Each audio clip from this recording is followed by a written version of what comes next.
Journal entry, number 44, 15th of October, 1895.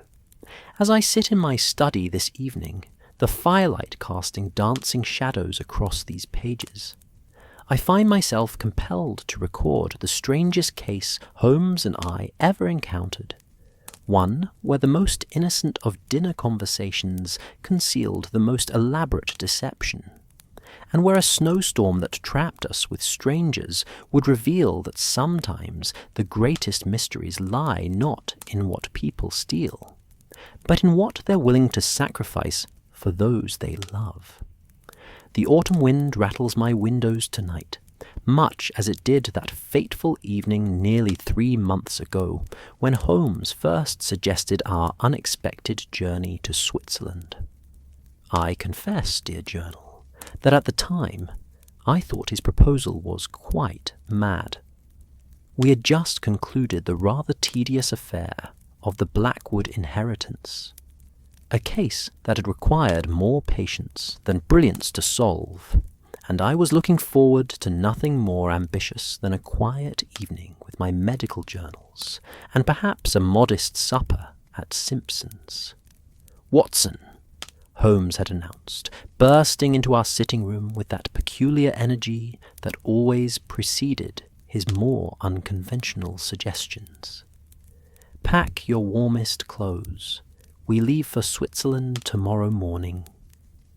I looked up from my copy of The Lancet, where I had been reading a fascinating article on the treatment of recurring war wounds, a subject of more than academic interest to me, as my old Jezail bullet wound had been troubling me considerably of late.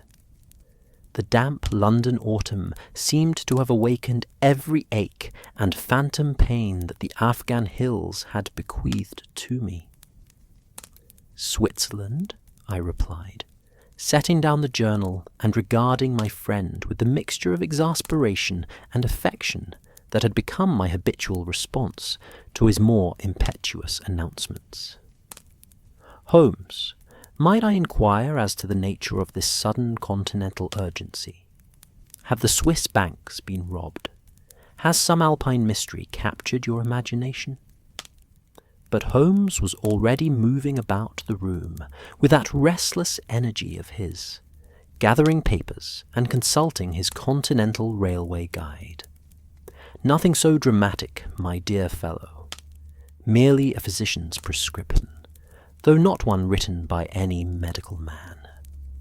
"I'm afraid I don't follow." He paused in his gathering and fixed me with that penetrating gaze that always made me feel he could read every thought written across my face. "Watson, you have been favouring your left leg for the better part of a fortnight.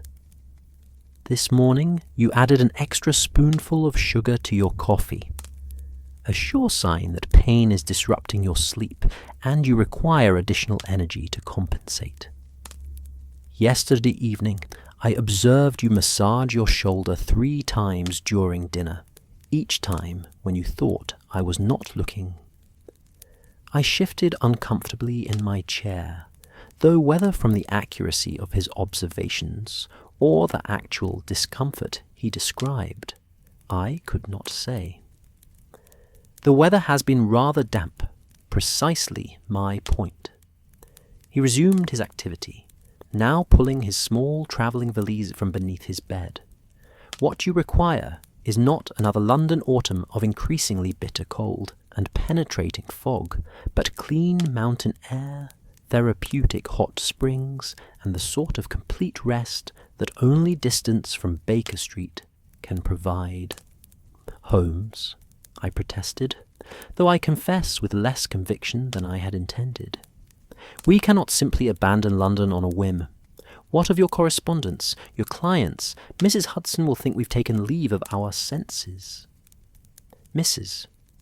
Hudson," he replied with a slight smile, "took the liberty of suggesting this very course of action yesterday morning while you were out attending to your patients. It seems our excellent landlady has been observing your discomfort with the same attention to detail that you attribute solely to my methods of observation. I found myself both touched and mildly embarrassed to learn that my condition had been so apparent to our motherly landlady. And where, precisely, do you propose we undertake this therapeutic exile? Holmes produced a letter from his jacket pocket, the paper bearing the elegant letterhead of what appeared to be a continental hotel. The Grand Hotel Alpenhof, situated in a charming valley near Interlaken. I am informed by my correspondent, a former client whose discretion proved as valuable as his gratitude, that the establishment offers not only the finest Swiss hospitality, but also natural hot springs renowned for their beneficial effects upon rheumatic conditions. Your former client being the Baron von Reichenbach, whose somewhat delicate matter regarding a missing manuscript we resolved last spring. He writes that October is the perfect season for such a retreat. The summer crowds have departed, the winter sports enthusiasts have not yet arrived, and the autumn alpine air possesses what he describes as healing properties beyond the scope of conventional medicine. I must admit that as Holmes described the Baron's letter, painting pictures of crisp mountain mornings, thermal pools steaming in the cool air, and the profound quiet that only mountains can provide, I felt my resistance beginning to weaken. The persistent ache in my leg seemed to pulse in sympathy with his words, as if my body were adding its own voice to his persuasive arguments. "The railway journey," I said, making what I knew was likely my final objection, "will be quite arduous."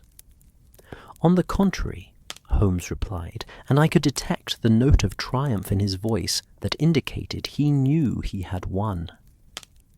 "The new express service provides remarkably comfortable accommodations, and the journey itself will serve as part of the cure, removing us gradually from the smoke and noise of London to the pure air of the Alps."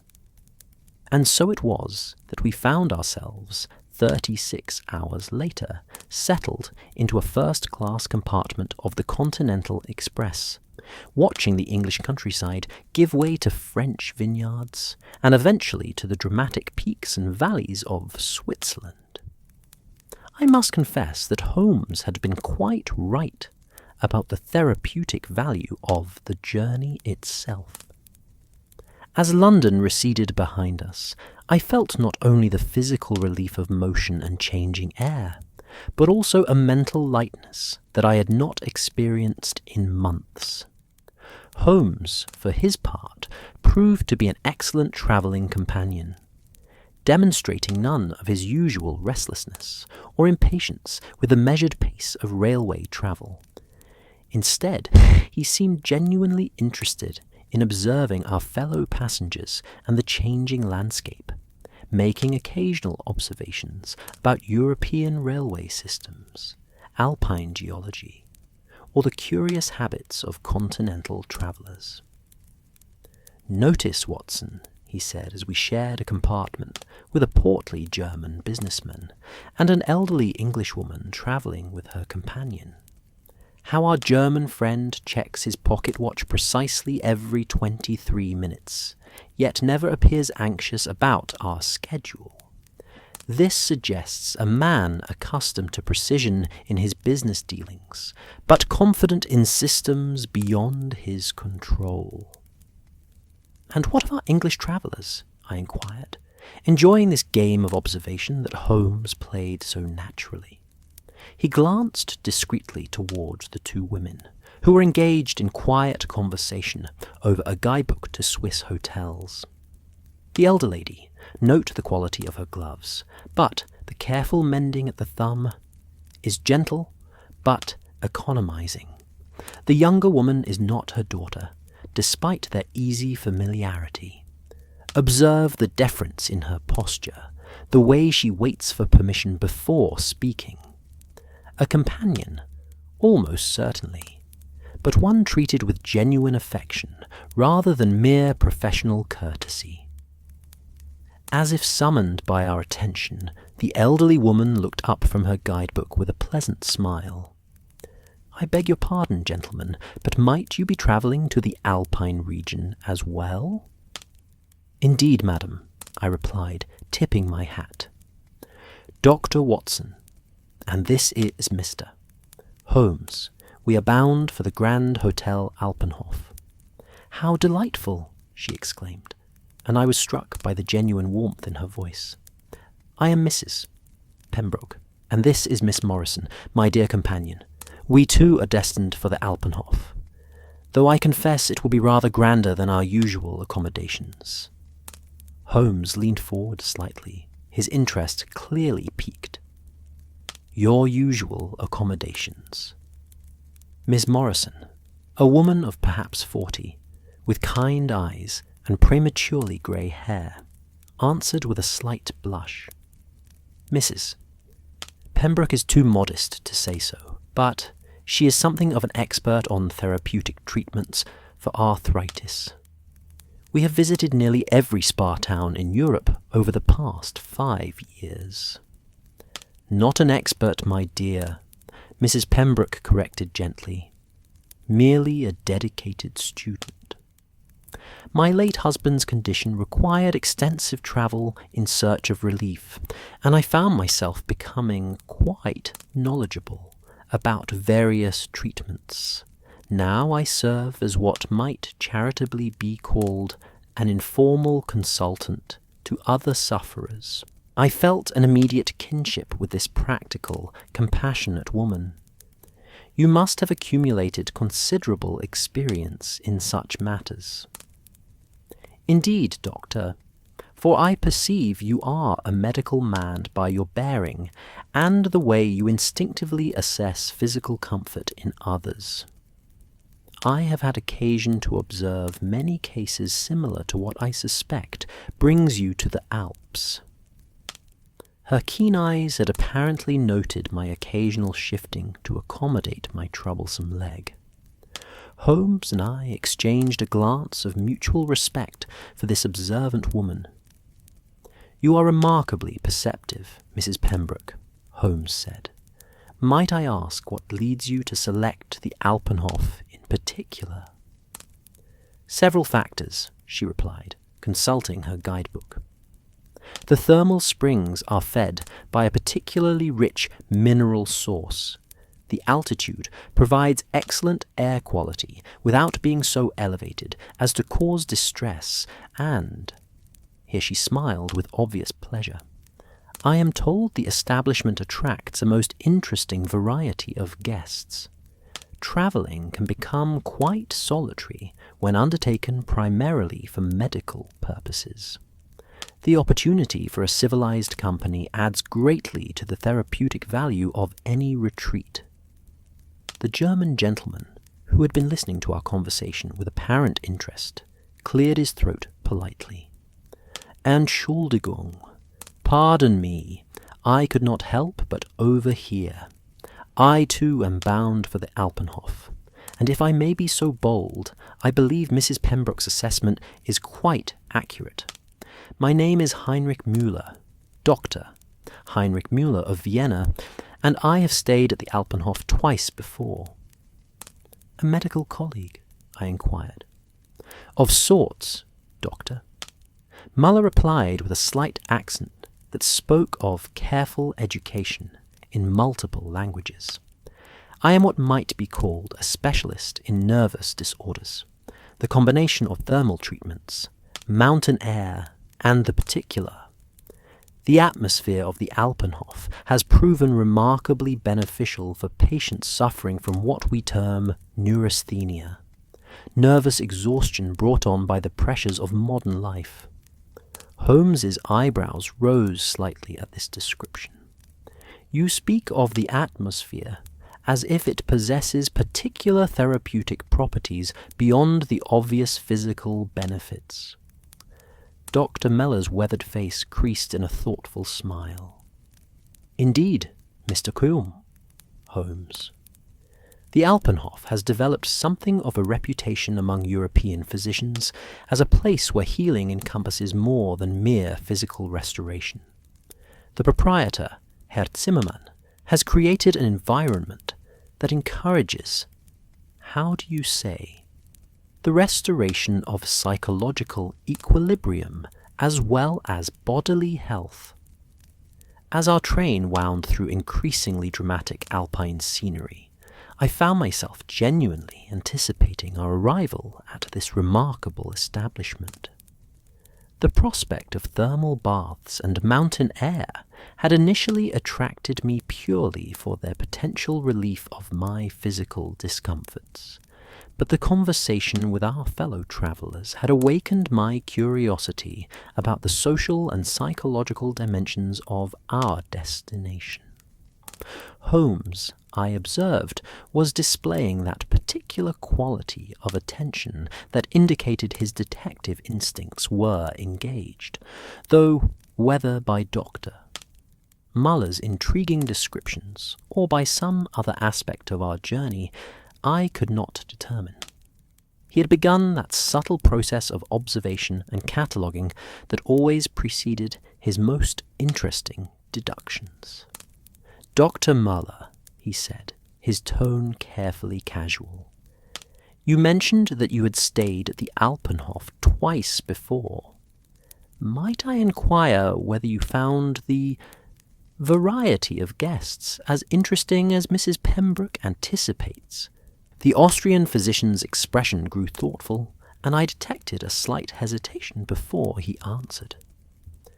The Alpenhof does indeed attract a most diverse clientele, Mr. Holmes. Persons from various countries and social stations, each seeking their own particular form of restoration. I have found that when people are removed from their familiar surroundings and placed in circumstances that encourage both relaxation and reflection, they often reveal aspects of themselves that remain hidden in their ordinary lives. How fascinating, Holmes murmured, though I could hear the deeper interest beneath his casual tone. Our conversation continued as the afternoon light began to fade, and the mountains rose ever higher around us. Mrs. Pembroke proved to be a delightful conversationalist, with a fund of stories from her various spa tours, while Miss Morrison demonstrated a quiet intelligence and dry wit that had clearly endeared her to her employer. Dr. Muller, though more reserved, offered fascinating insights into the psychology of therapeutic travel and the curious social dynamics that developed among temporary communities of health seekers. As evening approached and the lights of Interlaken came into view, I realized that my anticipation for our alpine retreat had grown far beyond simple hopes for physical relief. The promise of interested company, combined with the prospect of observing Holmes in an environment completely removed from the criminal underworld of London, had transformed what I had initially seen as a medical necessity into what might prove to be a genuinely enriching experience. Gentlemen, Mrs. Pembroke announced as we began gathering our belongings, I do hope we shall have the pleasure of continuing our acquaintance at the Alpenhof. Indeed, madam, I replied, and meant it sincerely. I suspect this alpine adventure may prove more interesting than any of us anticipate. Holmes caught my eye as I spoke these words, and I saw in his expression that familiar glint that suggested he had already begun to detect undercurrents of mystery in what others might see as mere polite conversation. Little did I know, as our train pulled into the station and we prepared for the final stage of our journey to the Grand Hotel Alpine Hotel, that our innocent therapeutic retreat would soon become one of the most unusual and ultimately illuminating cases of our entire partnership. The mountain air that greeted us as we stepped from the railway carriage was indeed as crisp and invigorating as promised, carrying scents of pine and snow and that peculiar clarity that belongs only to high altitudes.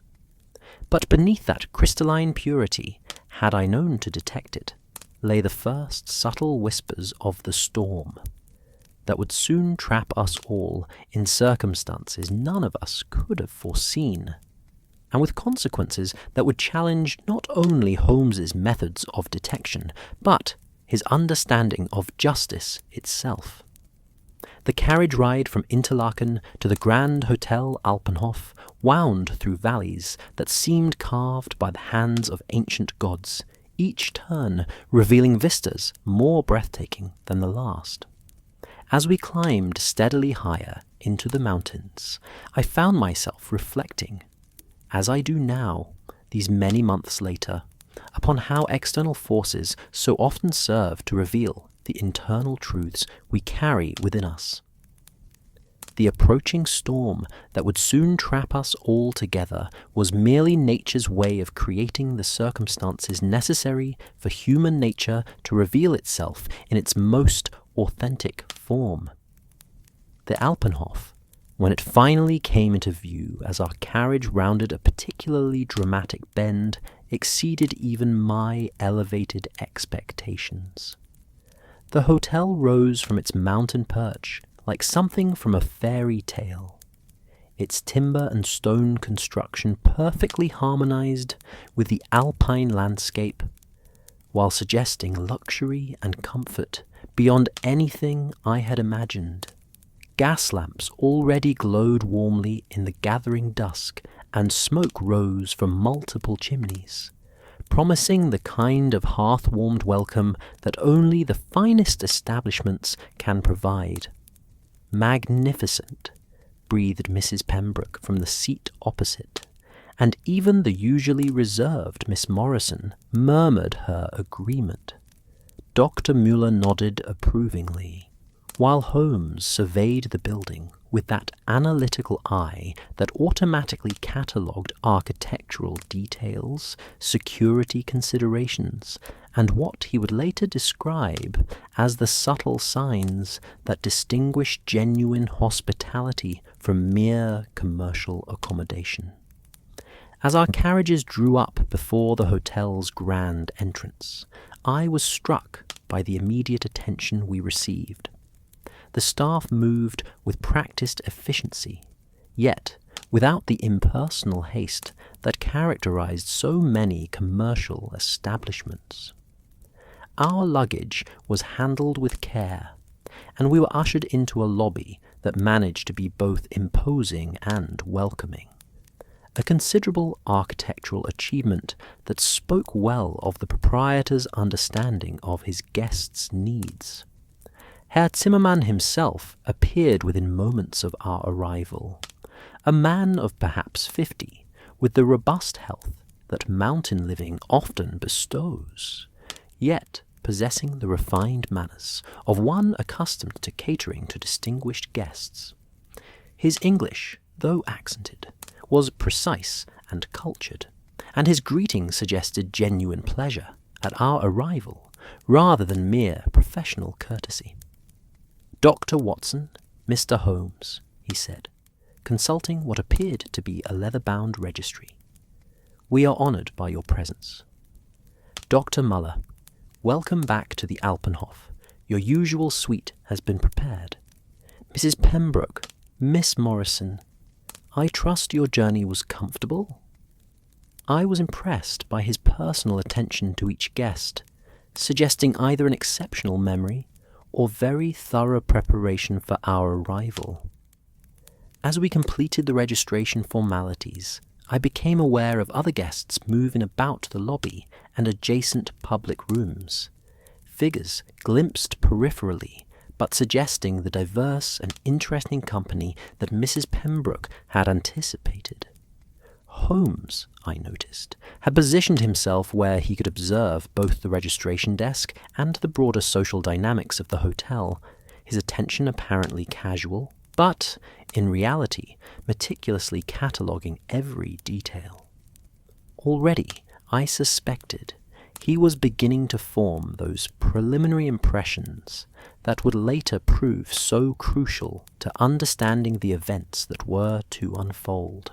Our rooms, when we were shown to them, proved to be everything the hotel's reputation had promised.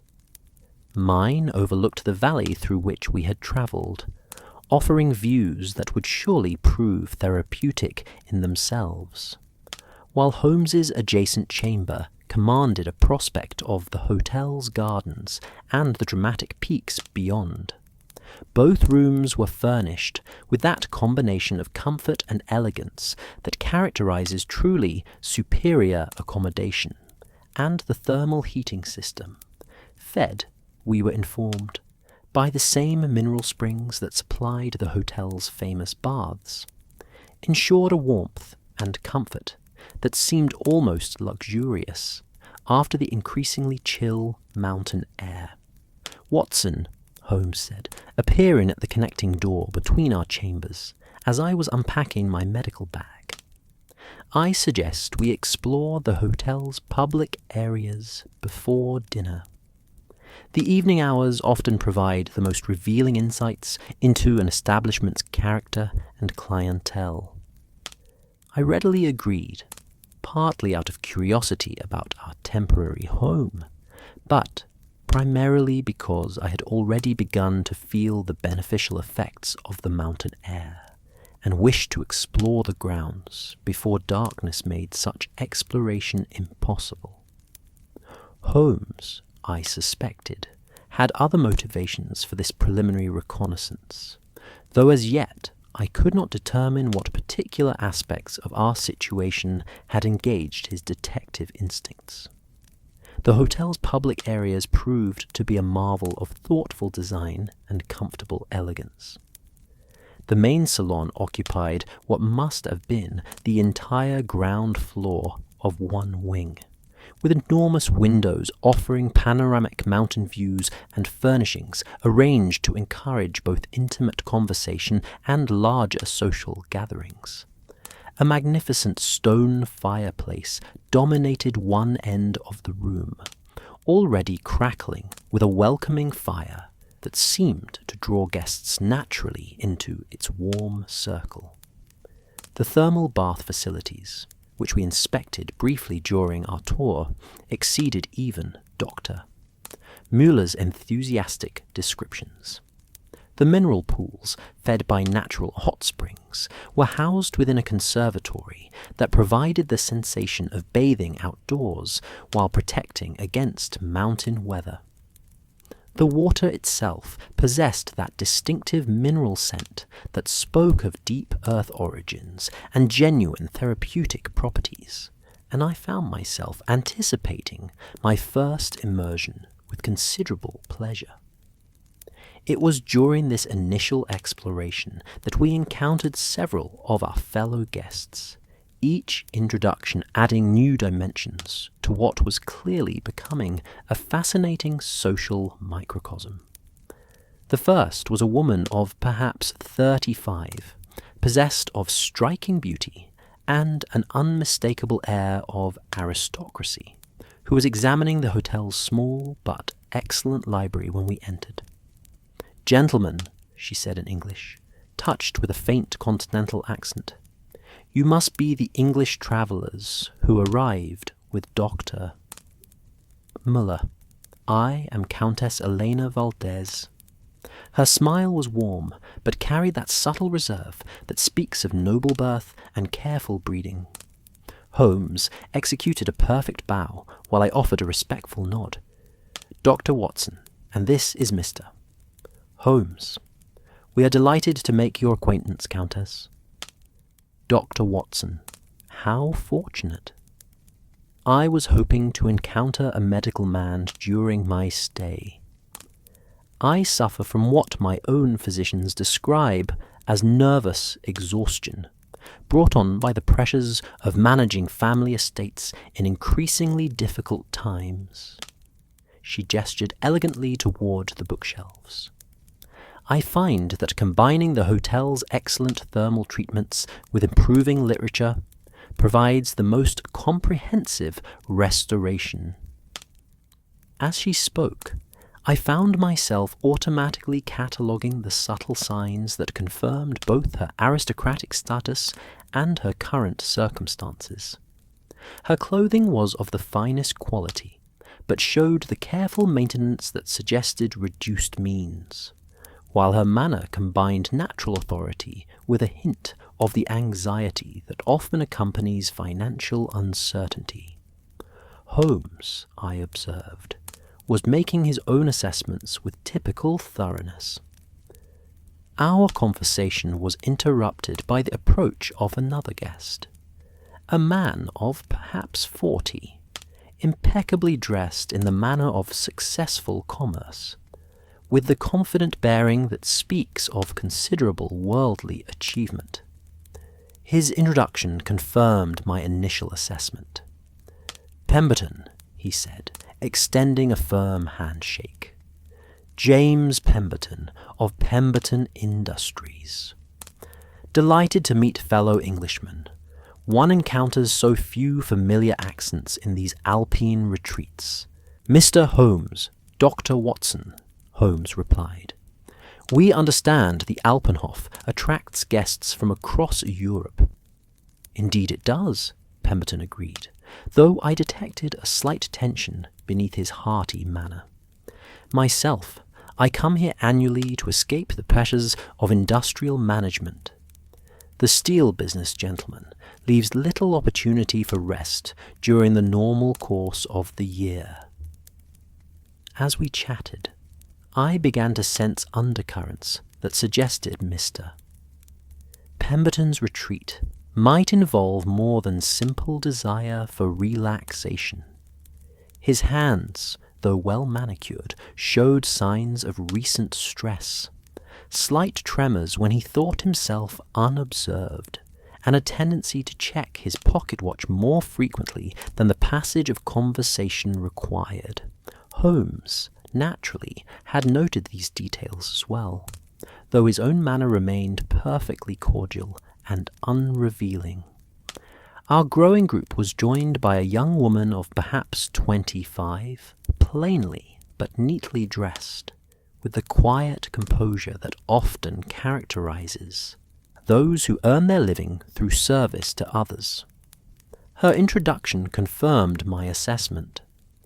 "Miss Catherine Fairweather," she said, with a slight curtsy that spoke of good breeding despite her obvious employment status.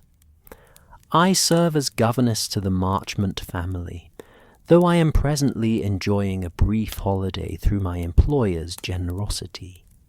There was something in Miss Fairweather's manner, a combination of gratitude and underlying worry, that immediately engaged my sympathies. The life of a governess, particularly one dependent upon employer generosity for any respite from duty, is often precarious, and I sensed in her the particular strain that comes from maintaining dignity while living constantly at the mercy of others' continued approval.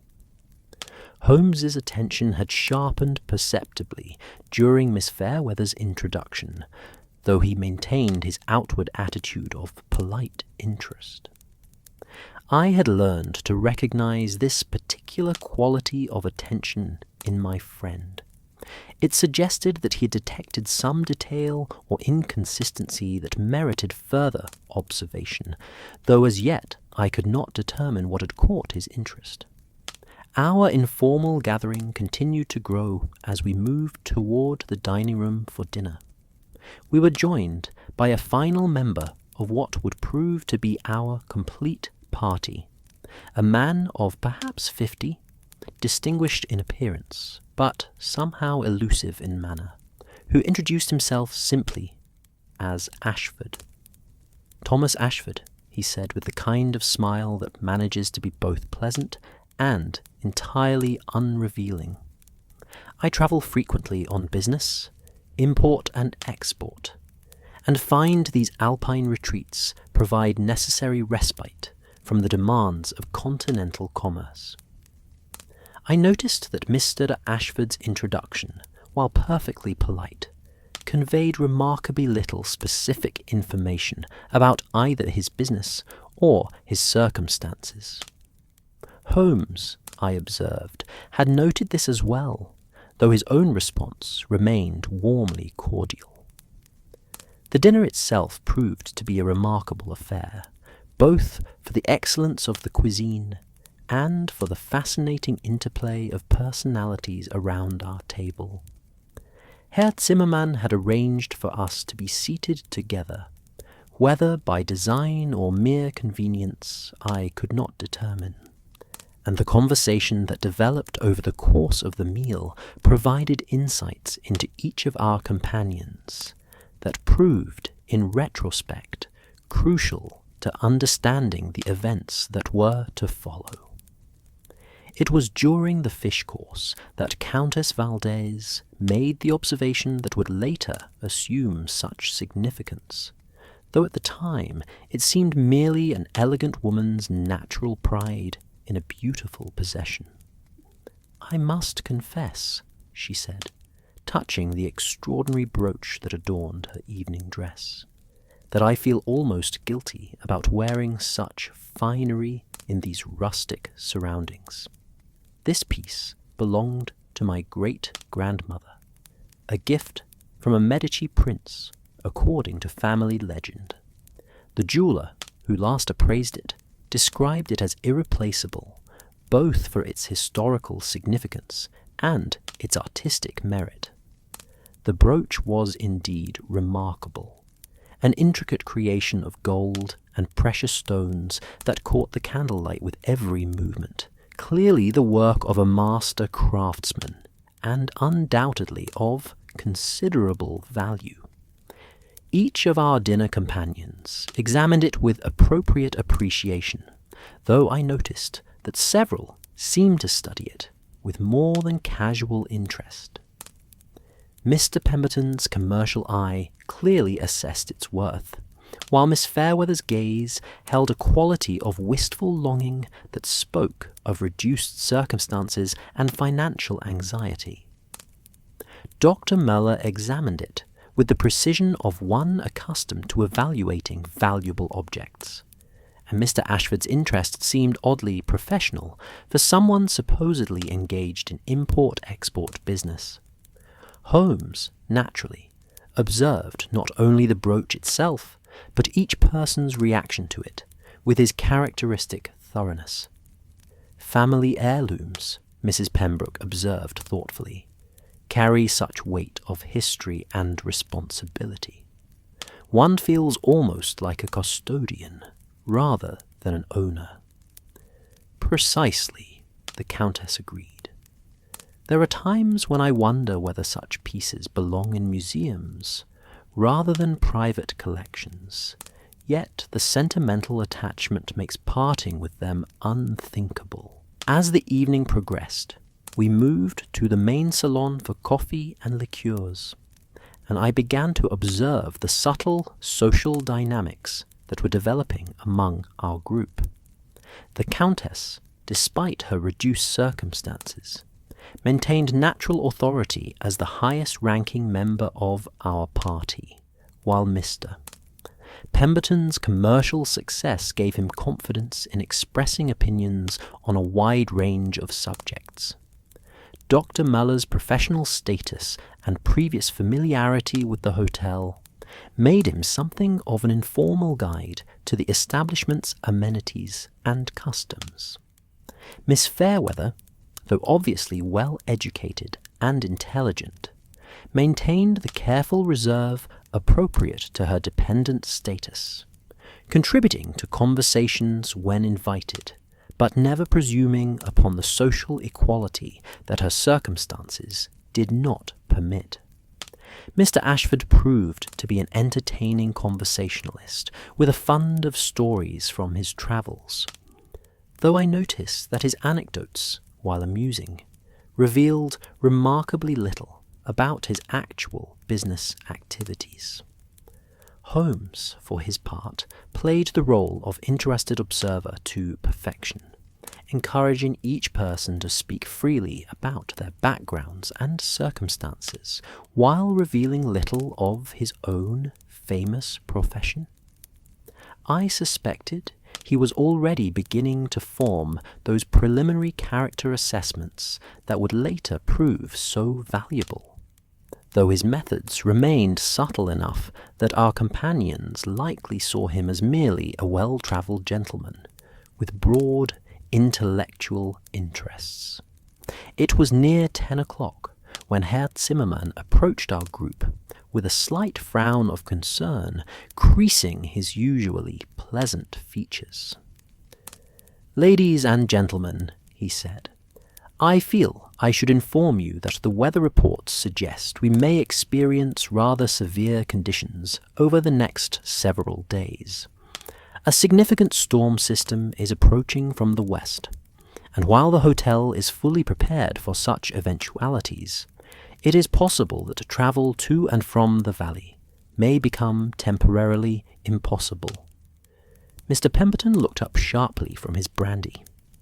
"How temporary?" "Perhaps 3 or 4 days, mein Herr. The mountain passes can become quite dangerous during severe weather, and safety must be our primary concern." I noticed that each member of our party reacted to this news according to their individual circumstances and temperaments. The Countess seemed merely philosophical about the prospect of extended leisure, while Dr. Muller appeared positively pleased at the opportunity for prolonged rest. Mrs. Pembroke and Miss Morrison exchanged glances that suggested they had encountered similar situations before, and were well prepared for the inconvenience. Miss Fairweather, however, seemed genuinely distressed by the possibility of extended delay, though she attempted to conceal her concern. Mr. Ashford's reaction was more difficult to read. He appeared thoughtful rather than worried, as if calculating the implications of unexpected delay for whatever business had brought him to Switzerland. Mr. Pemberton's response was the most overtly negative, muttering something about commercial obligations and impossible timing. Holmes listened to these various reactions with the absorbed attention of a naturalist observing species behavior, filing away each response for future reference. I suspected he was already beginning to formulate theories about what these reactions might reveal about our companion's true circumstances and motivations.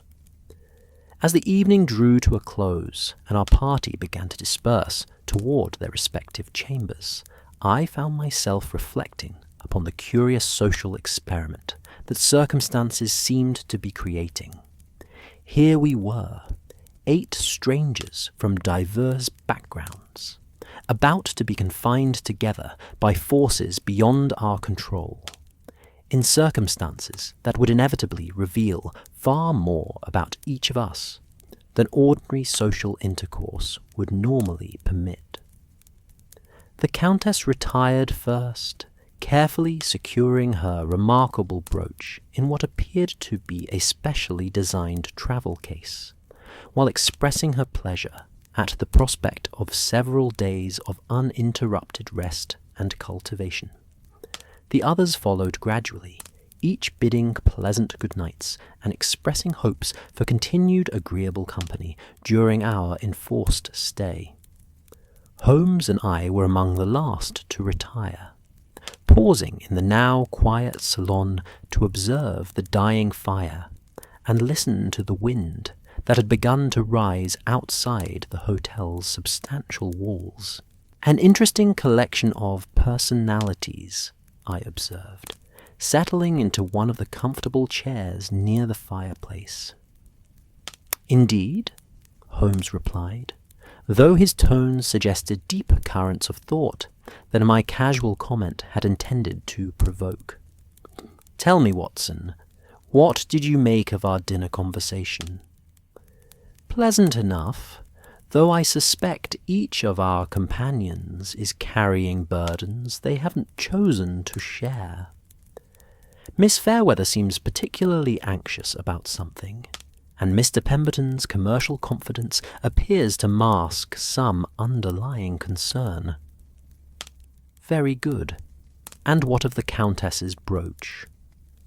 I considered the question, trying to determine what significance Holmes might be attaching to what had seemed merely a natural display of feminine pride in a beautiful possession. A remarkable piece, clearly valuable both artistically and monetarily. She seemed justifiably proud of it, and the reactions of our companions. Now I began to understand the direction of his inquiry. Each examined it with considerable interest, certainly. More interesting, perhaps, the mere appreciation of its beauty would account for. "Precisely." Holmes stood and moved to the window, where the rising wind was beginning to rattle the glass. "Watson, I have a strong suspicion that our therapeutic Alpine retreat is about to become something rather more complex than either of us anticipated." As if summoned by his words, a particularly violent gust of wind shook the hotel's substantial frame, and we could see the first flakes of snow beginning to swirl past the lamplight outside.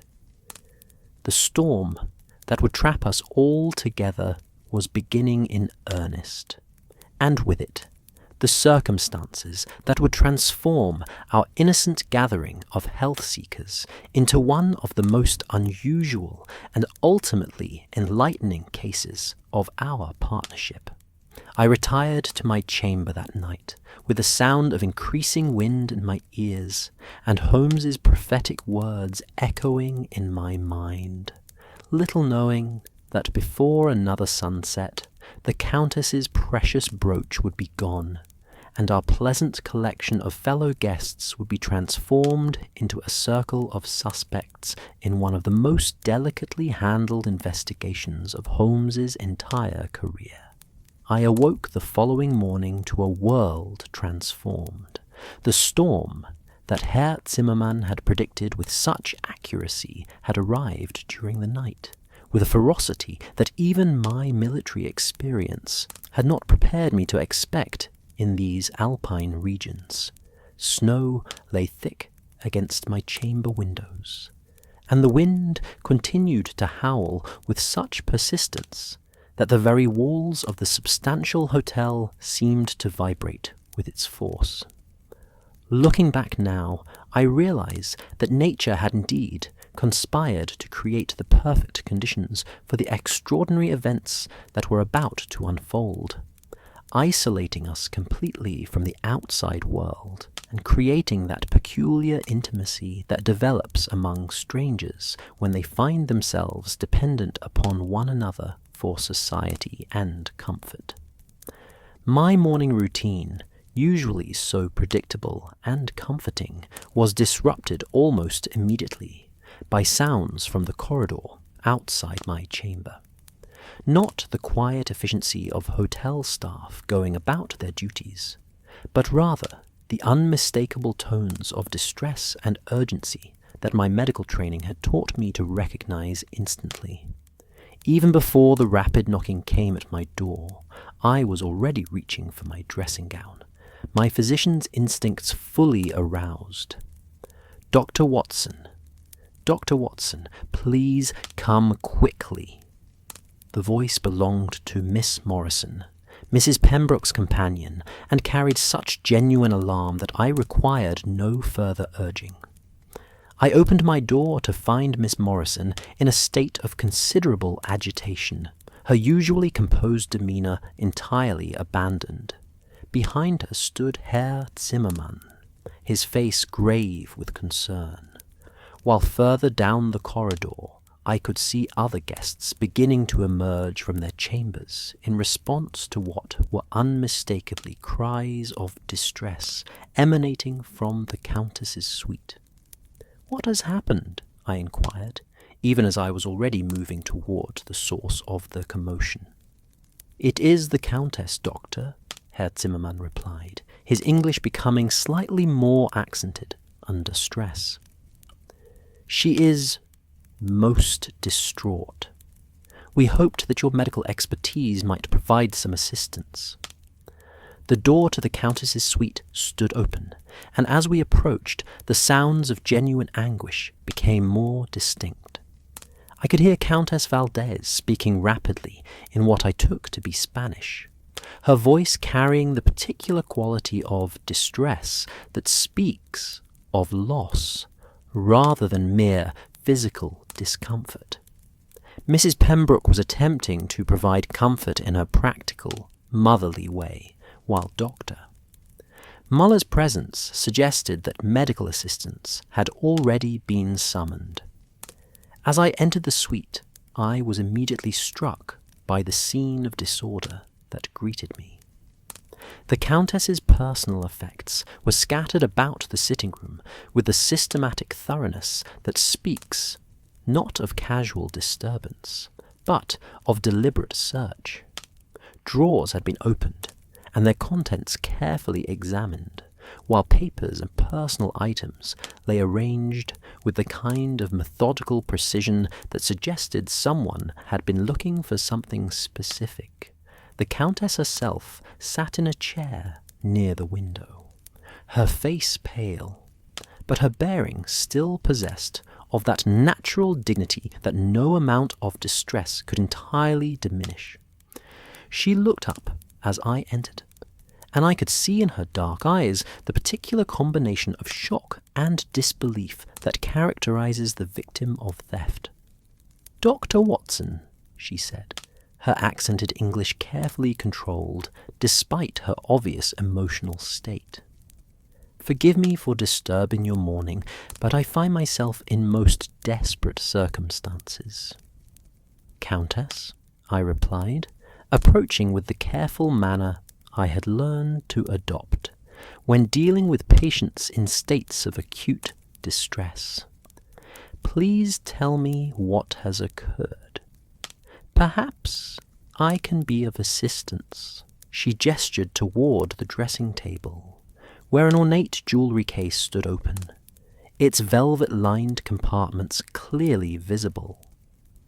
Even from across the room, I could see that the case had been thoroughly but carefully searched, each item examined and replaced with the kind of systematic attention that spoke of professional expertise. "My brooch," she said simply, and those two words carried such weight of loss that I felt an immediate surge of sympathy for her plight. "The Medici brooch that belonged to my great-grandmother. It has been taken."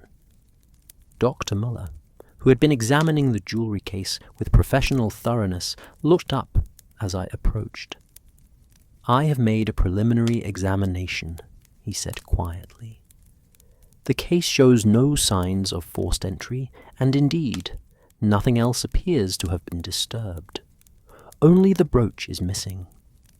I moved to examine the case myself, my medical training having taught me to observe details that others might overlook. The lock mechanism showed no signs of damage, and indeed, the case appeared to have been opened with either the proper key or exceptional skill. The other pieces of jewelry, while clearly valuable, remained undisturbed in their individual compartments, arranged with the kind of care that suggested intimate familiarity with their proper placement. "Countess," I said gently, "might I ask when you last saw the brooch?" "Last evening, of course, when I retired. I always secure my jewelry carefully before sleep, a habit formed through years of travel. The case was locked, and I placed the key..." She paused, moving to a small writing desk near the window. "Here, in this drawer, where I always keep it." I followed her to the desk and observed that the drawer in question, while clearly having been opened and examined, showed no signs of forced entry. The key lay in its accustomed place, alongside other small personal items that appeared undisturbed. "The room was locked when you retired?" I inquired. "Certainly. I am most particular about such matters, and when I awoke this morning." She gestured helplessly at the disturbed state of her sitting room. "I discovered this." It was at this moment that Holmes appeared in the doorway, fully dressed despite the early hour, his keen eyes immediately cataloguing every detail of the scene before him. I could see that familiar process of observation and analysis beginning even as he offered his sympathies to the distressed Countess. "Countess Valdez," he said with that particular combination of authority and gentleness that characterized his manner with victims of crime. "I am deeply sorry for your loss. Might I be permitted to examine the scene? I have some experience in such matters." The Countess, perhaps recognizing something in Holmes's manner that suggested competence beyond that of an ordinary hotel guest, nodded her agreement. Dr. Muller stepped aside to allow Holmes access to the jewelry case, while I positioned myself where I could observe both my friend's methods and the reactions of our growing audience. For by now, word of the theft had spread throughout the hotel, and our various fellow guests had begun to gather in the corridor outside the Countess's suite. Mr. Pemberton appeared first, his commercial instincts clearly aroused by the mention of valuable property, while Miss Fairweather followed, her face showing genuine concern for the Countess's distress. Mr. Ashford arrived last, his expression carefully neutral in the way that I had already learned to associate with his character. Holmes's examination of the scene was, as always, methodical and thorough. He spent considerable time studying the jewelry case itself, using his magnifying glass to examine the lock mechanism and the interior arrangements. He then moved to the writing desk, paying particular attention to the drawer where the key had been kept, before turning his attention to the room's windows and the door through which entry had presumably been gained. "Most interesting," he murmured, more to himself than to his audience, as he knelt to examine the carpet near the room's entrance.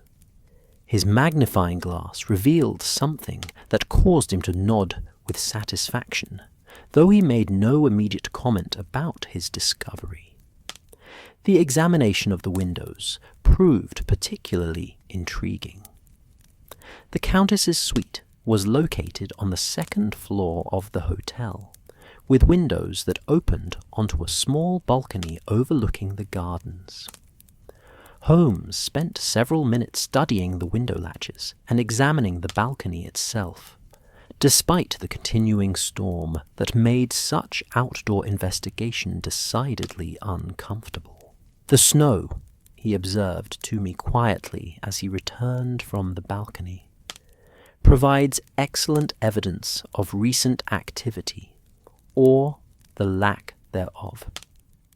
When he had completed his preliminary examination, Holmes turned to address the assembled group with that grave courtesy that always marked his handling of serious cases. "Ladies and gentlemen," he began, "I must inform you that we are dealing with a theft of considerable sophistication." The brooch was removed by someone with intimate knowledge of the Countess's habits and considerable skill in the art of lock manipulation. Mr. Pemberton stepped forward. His business instincts clearly engaged. Are you suggesting that this was the work of a professional thief? The evidence, Holmes replied carefully, suggests someone with professional expertise, certainly. However, the circumstances of our current isolation limit the possibilities considerably. The implications of his statement settled upon our group like a chill more penetrating than the Alpine storm raging outside.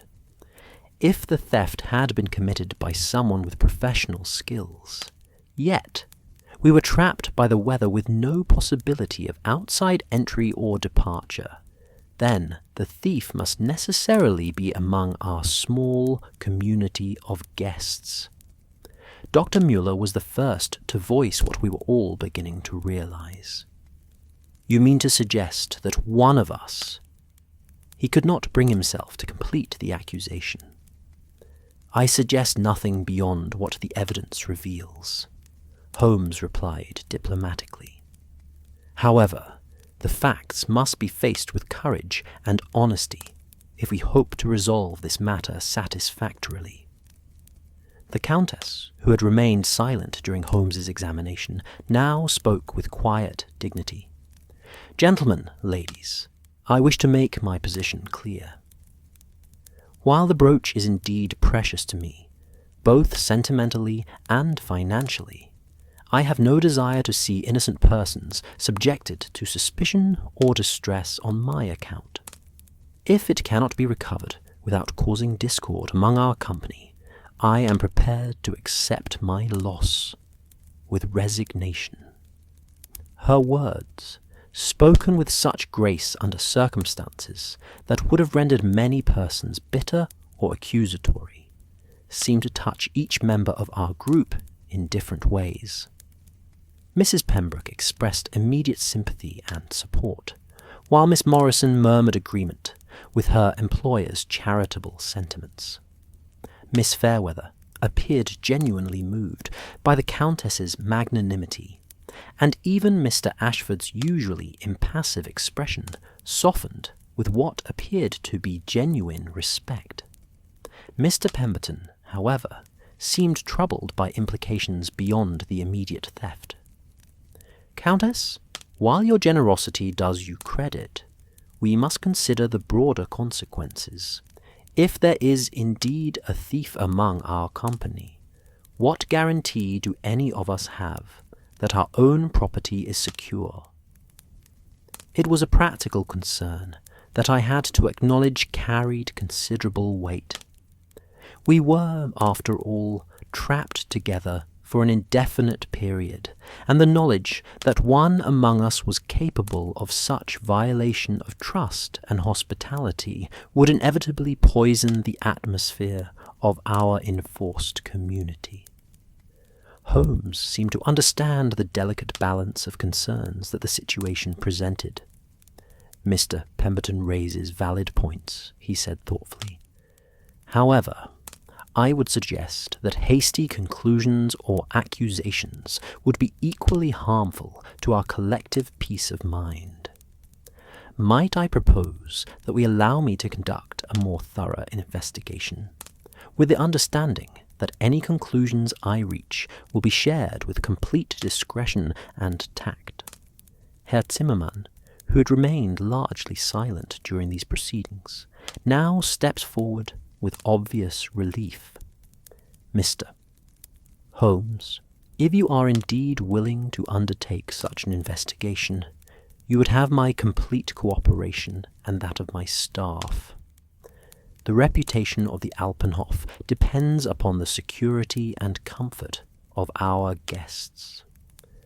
The Countess nodded her agreement, while the other members of our party expressed varying degrees of consent to Holmes's proposal. I noticed, however, that several seemed less than entirely comfortable with the prospect of investigation, though whether this reflected natural reluctance to be subjected to scrutiny or more specific concerns, I could not yet determine. As our group began to disperse, each person apparently eager to return to the privacy of their own chambers.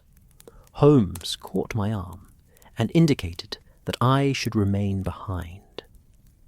When we were alone with the Countess, he approached her with that particular combination of professional authority and personal sympathy that I had observed him use with victims whose cooperation was essential to successful investigation. "Countess," he said gently, "I must ask you some questions that may seem intrusive, but which are necessary if I am to have any hope of recovering your property."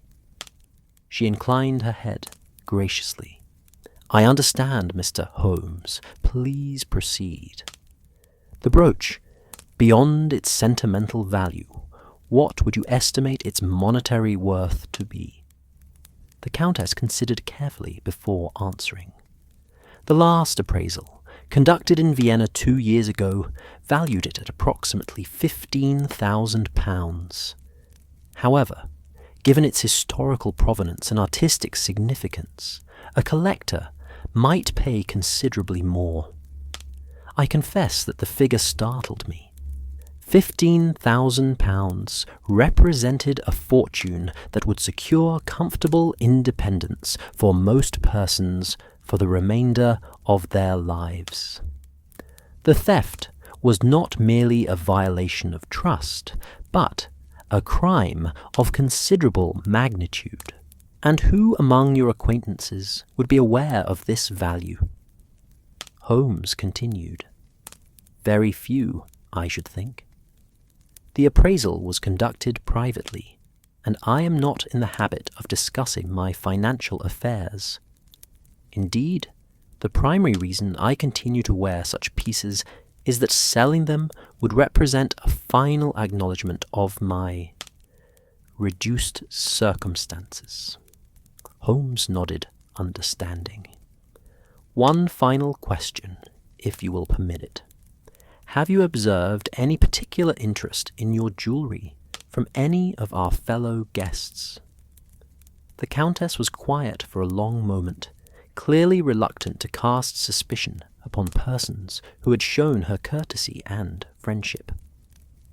"I hesitate to suggest, but last evening, during dinner, several of our companions did examine the brooch with considerable attention. More attention, perhaps, than mere aesthetic appreciation would account for." "Can you be more specific?" "Mr. Pemberton seemed to assess it with the eye of a businessman evaluating an asset. Miss Fairweather's interest appeared more wistful, perhaps, as if she were calculating what such a sum might mean to someone in her circumstances. Mr. Ashford examined it with what seemed like professional expertise, though I could not determine the nature of that expertise." Holmes thanked the Countess for her candour, and assured her that he would conduct his investigation with the utmost discretion. As we prepared to leave her suite, she made one final observation that would later prove significant. "Mr. Holmes, there is one detail that may be relevant. When I discovered the theft this morning, I noticed immediately that my other jewellery had been examined, but not disturbed. This suggests to me that the thief knew precisely what they were seeking, and had no interest in less valuable pieces." As Holmes and I returned to our own chambers, I found myself reflecting upon the psychological dynamics that the theft had introduced into our previously harmonious company. The knowledge that one among us was capable of such betrayal would inevitably affect every interaction, every casual conversation, every social gathering. Trust, once broken, is not easily restored, and I suspected that regardless of the investigation's outcome, our Alpine retreat had been permanently transformed from a peaceful therapeutic environment into something far more complex and troubling. Holmes, I observed, was already deep in that particular state of concentration that characterized his approach to significant cases. His examination of the scene had clearly provided him with information that he had not yet chosen to share, and I suspected that he was already forming preliminary theories about the identity and methods of the thief. "Watson," he said as we paused outside our chambers, "I believe we are dealing with a crime that is more complex than it initially appears. The theft itself required considerable skill and planning, yet it was executed in circumstances that make discovery almost inevitable." "You mean our isolation?" "Precisely.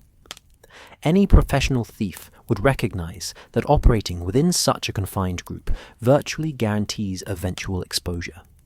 This suggests either desperation sufficient to override prudent judgment, or confidence in an escape plan that is not immediately apparent."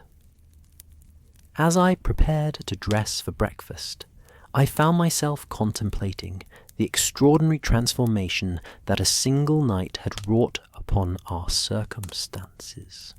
We had arrived as strangers seeking rest and restoration, yet now found ourselves bound together by suspicion and uncertainty, each person viewed by the others as a potential violator of the most basic social trusts. The storm continued to rage outside my windows, ensuring that our isolation would persist for several more days at minimum. During that time, Holmes would need to conduct his investigation with the delicate balance required to uncover truth without destroying the social fabric that made our continued coexistence possible. Looking back now, I can see that the theft of the Countess's brooch represented only the beginning of our Alpine adventure, not its culmination. The real mystery lay not in identifying the thief, but in understanding the complex human motivations that had driven someone among our respectable company to commit such a desperate act. And the real challenge would prove to be not the recovery of stolen property, but the restoration of trust and dignity to persons whose circumstances had driven them to choices they would never have contemplated under normal conditions. The morning's discovery had indeed transformed our therapeutic retreat into something far more complex. A laboratory for the observation of human nature under stress, and a test of whether justice could be achieved without destroying the very people it sought to protect. As I reflect upon that extraordinary morning and the days that followed, I am struck by how crisis has the peculiar power to strip away the social conventions that normally govern our interactions with strangers, revealing the fundamental humanity and vulnerability that lies beneath our carefully constructed public personas. The theft of the Countess's brooch had indeed transformed our Alpine retreat, but not in the way any of us had initially feared. Rather than poisoning our small community with suspicion and distrust, it had created an atmosphere of unexpected intimacy, in which each member of our party gradually revealed not only their circumstances, but their deepest struggles and most closely guarded secrets.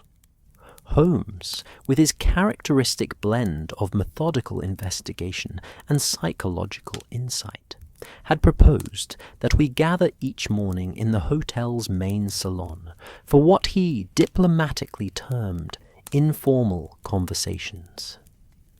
These sessions, ostensibly designed to help him understand the social dynamics that might bear upon the theft, became instead a series of remarkable human revelations that taught me more about the complex motivations that drive human behavior than any number of formal medical consultations ever could.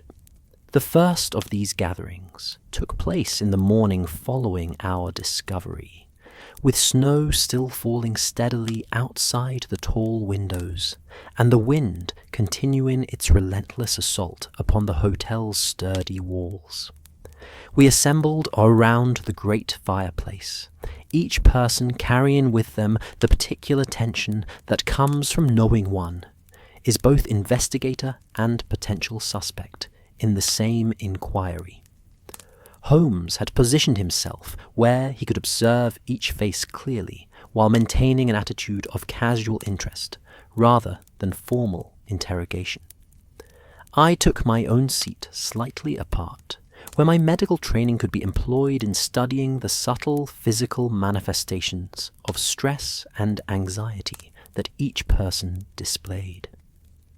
"Ladies and gentlemen," Holmes began, his tone carefully pitched to suggest friendly conversation rather than official questioning.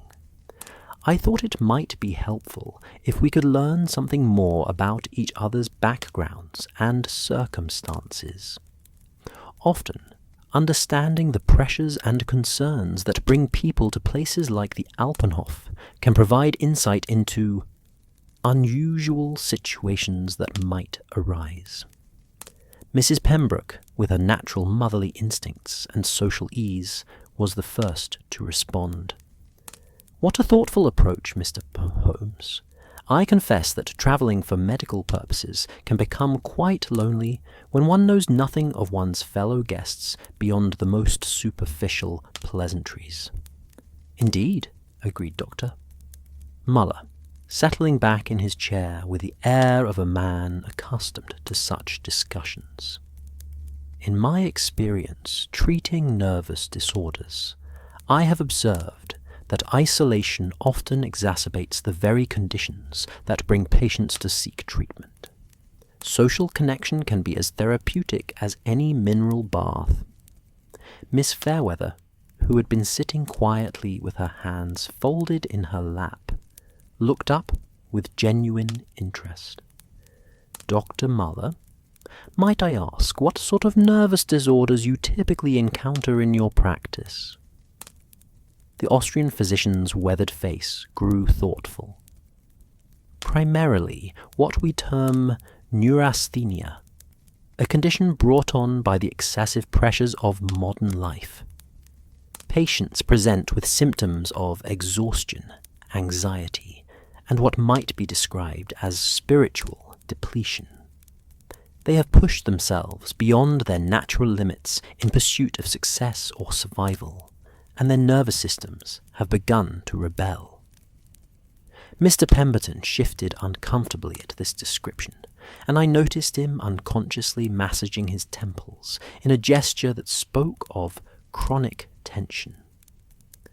"Dr. Muller, you make it sound as if ambition itself were a medical condition."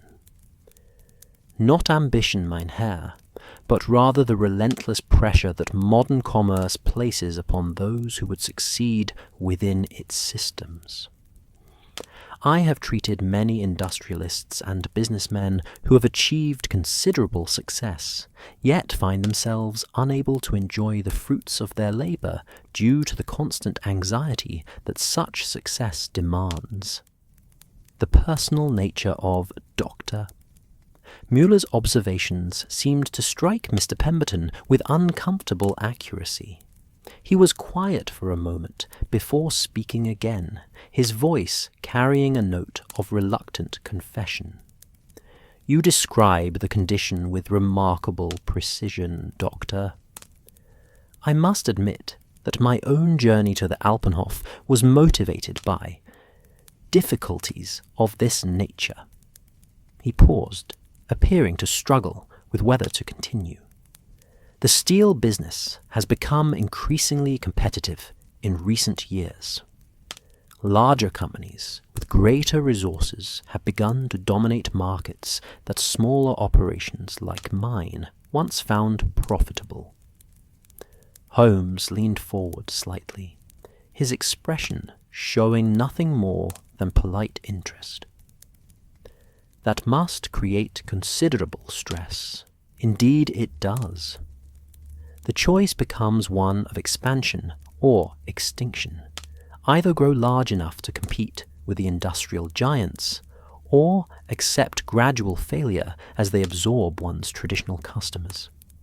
Mr. Pemberton's hands, I observed, had begun to tremble slightly as he spoke.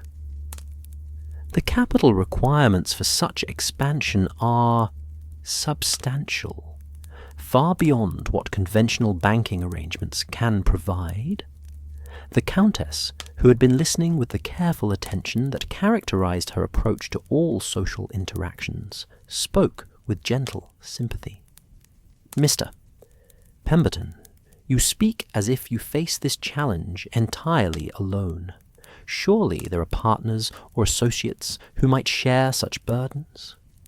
A shadow passed across Mr. Pemberton's face at her question. "My wife passed away 3 years ago, Countess. We had no children. The business has become not merely my livelihood, but my sole remaining connection to the life we built together. The prospect of losing it feels like losing her all over again." The raw emotion in his confession created a moment of profound silence among our group.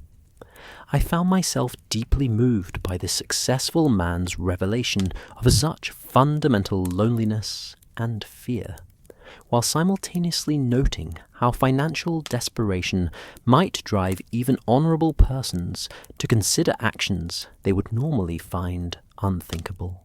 Miss Fairweather was the first to break the silence, her voice soft with genuine compassion. "Mr. Pemberton, I think I understand something about your situation. The prospect of losing one's means of independence can create the most desperate anxiety."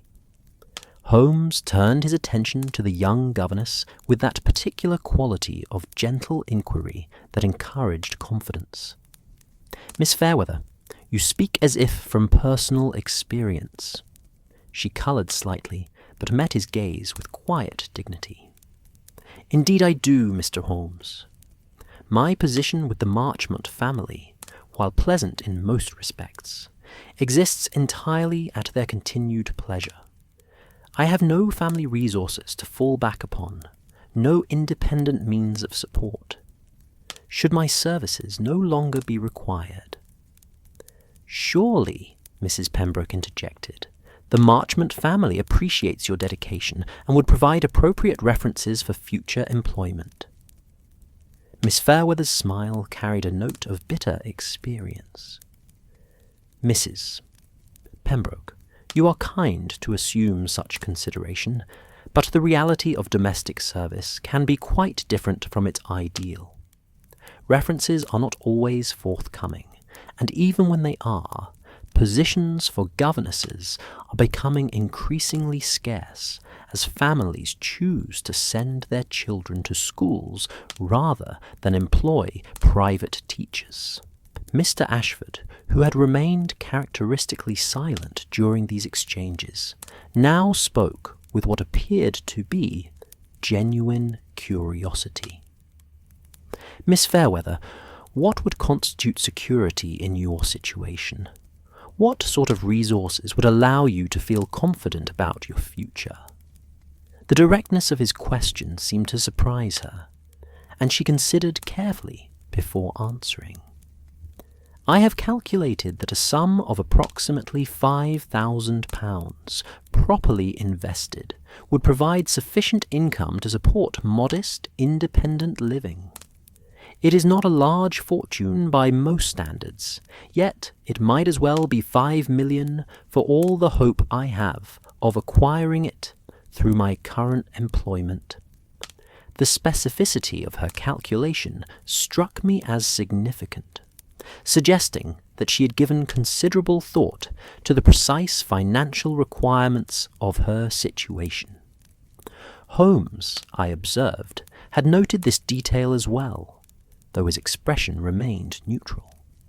Dr. Muller nodded, understanding. It is a harsh reality that those who provide essential services teachers, governesses, companions are often compensated far below the value of their contributions to society. But surely, the Countess offered, your education and accomplishments provide some security. Educated women of good character can often find opportunities beyond traditional domestic service. Miss Fairweather's laugh held no humour. Countess, I appreciate your optimism, but the opportunities available to women of my class and circumstances remain quite limited. I have been fortunate in my current position, but I am constantly aware that any change in the family circumstances, or simply their children outgrowing the need for a governess, could leave me destitute within a matter of weeks. The conversation continued in this vein throughout the morning, each revelation adding layers of complexity to my understanding of our companion's true circumstances. Mr. Ashford, when finally pressed about his own background, proved remarkably evasive while maintaining perfect politeness. My business, he said in response to Holmes's careful inquiries, involves the movement of goods between various European markets.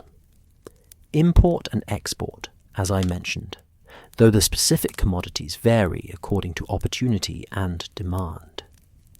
That must require considerable travel, I observed. Indeed, Dr.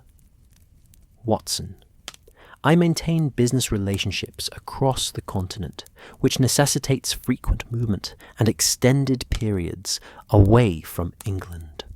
Holmes's next question carried just a hint of sharper interest. Such business must require substantial capital for inventory and transportation. Mr. Ashford's answer was smooth, but ultimately uninformative. One learns to work within available resources, Mr. Holmes. The key to success in international commerce lies not in the magnitude of one's capital, but in the efficiency of its deployment.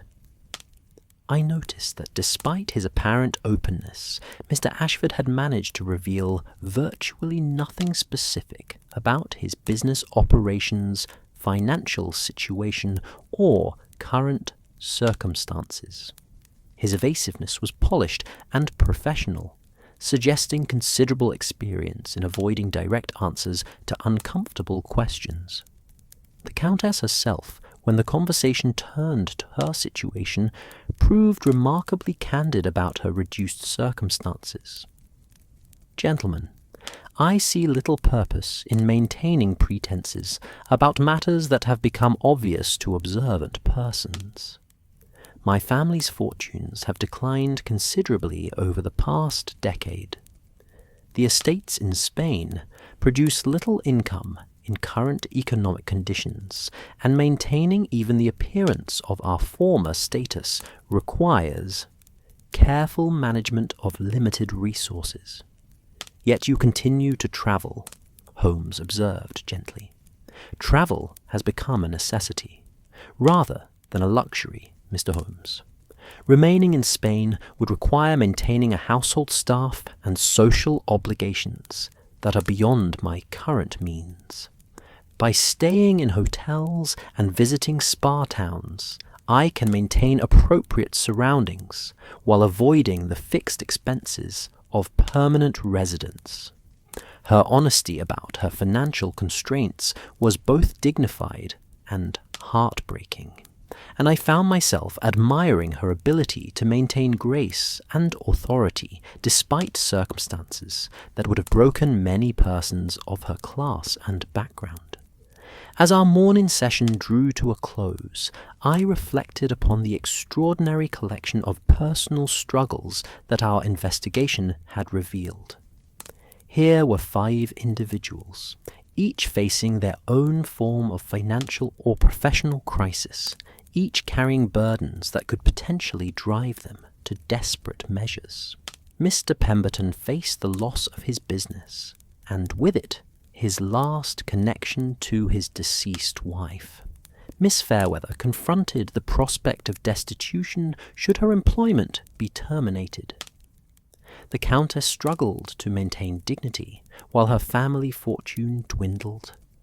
Mr. Ashford's mysterious business dealings suggested complications he was not prepared to discuss. Even Dr. Muller, despite his professional success, had spoken of the isolation and pressures that drove his own patients to seek treatment at establishments like the Alpenhof. Holmes, as we retired to our chambers before lunch, seemed thoughtful about the morning's revelations. "Watson, what did you make of our companion's various confessions?" "Each seems to be facing genuine difficulties," I replied. "The question becomes whether any of those difficulties would be sufficient to drive an otherwise respectable person to theft." "Indeed. And what did you observe about the specific nature of their concerns?" I considered it carefully before answering. Several mentioned specific financial amounts: Mr. Pemberton's expansion requirements, Miss Fairweather's £5,000 for independence.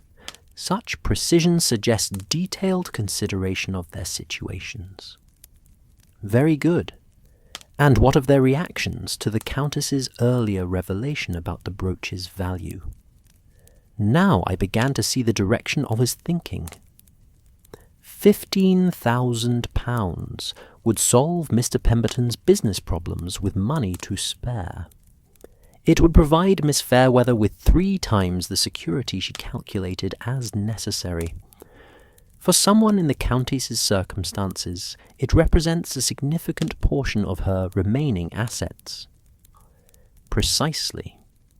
We are dealing not with random opportunistic theft, but with carefully calculated desperation.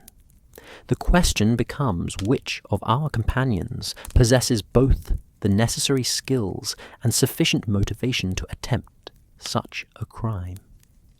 As I prepared for lunch, I found myself viewing our fellow guests with new understanding. The morning's conversations had revealed that beneath the civilized surface of our Alpine retreat lay a complex web of financial pressures, personal struggles, and desperate hopes that could indeed drive otherwise honourable persons to consider actions they would never contemplate under normal circumstances.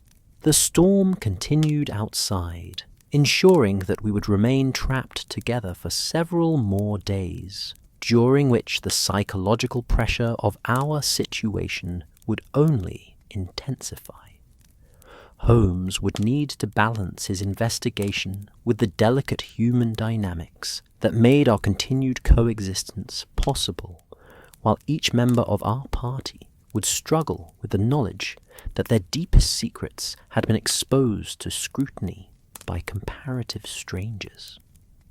Yet, looking back now, I realize that those revelations, rather than poisoning our small community with suspicion, had begun a process of genuine human connection that would ultimately prove more valuable than the recovery of any stolen jewelry, however precious its historical significance or monetary worth.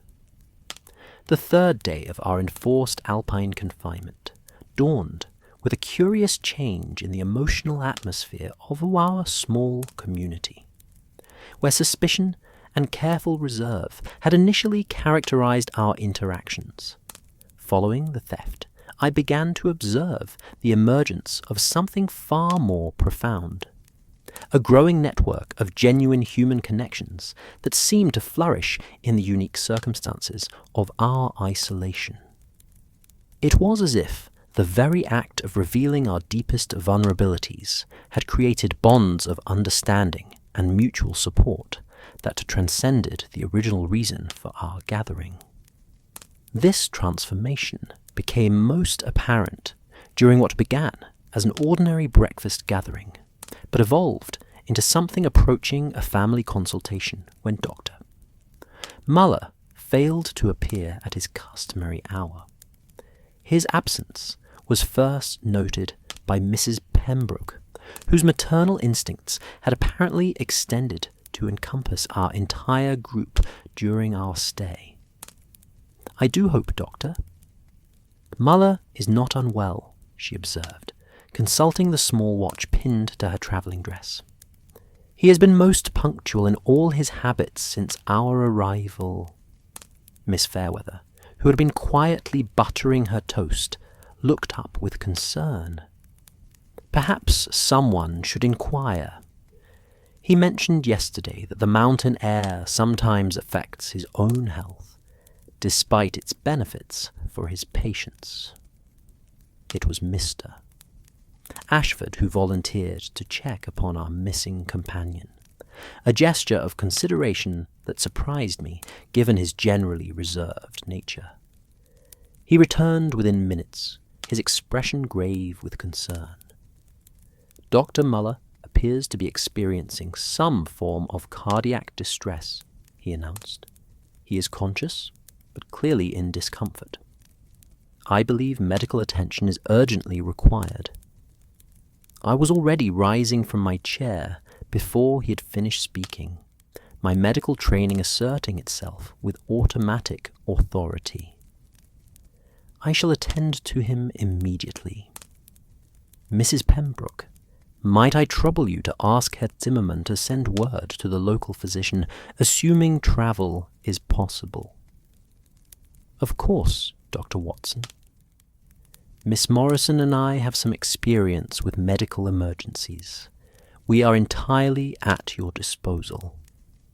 As I hurried toward Dr. Muller's chamber, I was surprised to discover that our entire party was following, each person apparently concerned for our colleague's welfare, despite the suspicions and tensions that the theft had created among us. This spontaneous demonstration of collective concern provided me with a different perspective on the human dynamics of our situation. Whatever secrets each person might be carrying, their capacity for genuine compassion remained undiminished.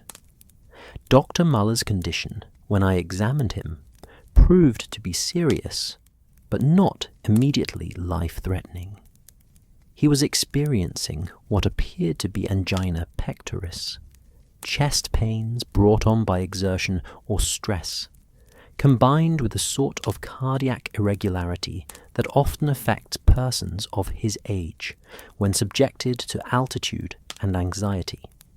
His breathing was laboured, and his pulse showed the characteristic irregularities that spoke of a heart struggling to maintain its normal rhythm. "Doctor," he said weakly, as I completed my examination, speaking in English despite his distress, "I fear I have allowed the concerns of our situation to affect my own health more than I should have permitted." "Dr. Mueller," I replied, settling into the chair beside his bed, "cardiac conditions are often exacerbated by stress and altitude. Your symptoms are serious, but manageable with proper care and rest." As I administered what treatment I could with the medical supplies available, primarily cardiac stimulants from my travelling bag and careful positioning to ease his breathing, I became aware that our companions had arranged themselves throughout the room in a spontaneous caregiving formation. Mrs. Pembroke had taken charge of ensuring proper ventilation and temperature, while Miss Morrison prepared warm compresses. The Countess, despite her own recent troubles, showed remarkable grace in offering to sit with the patient should continuous attendance be required. Most surprising was Miss Fairweather's response to the emergency. Her usual reserve disappeared entirely as she demonstrated practical nursing skills that spoke of previous experience with serious illness. "Miss Fairweather," I observed, as she efficiently prepared a cardiac tonic according to my instructions, "you show remarkable competence in medical matters." Her face flushed slightly at the compliment. My younger sister suffered from a similar condition, Dr. Watson. I learned to manage her care during the periods when professional medical attention was not readily available. There was something in her tone, a combination of love, worry, and what sounded like financial constraint. That caught my attention even amidst my concern for Dr. Muller's immediate welfare. Your sister's condition, is it ongoing? She requires regular treatment that is quite expensive, Miss Fairweather replied quietly, her hands never pausing in their efficient work. The medications alone cost more than my quarterly salary, and the specialist consultations. She did not complete the thought, but her meaning was clear enough.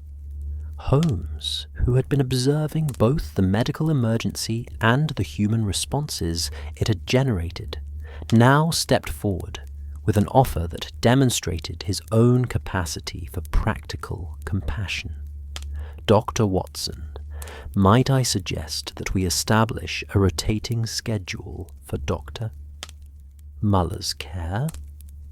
It would seem prudent to ensure continuous attendance until his condition stabilizes, and we have sufficient personnel to manage such an arrangement without exhausting any individual. The proposal was immediately embraced by our entire group, and within minutes we had organized ourselves into a caregiving schedule that would have done credit to any professional medical establishment. Mrs. Pembroke and Miss Morrison volunteered for the day shifts, drawing upon their experience with medical travel, while the Countess offered to take evening duties, demonstrating that aristocratic breeding could encompass practical service when circumstances demanded. Most unexpectedly, Mr. Pemberton requested the night shifts, explaining that his business anxieties had rendered normal sleep patterns impossible in any case.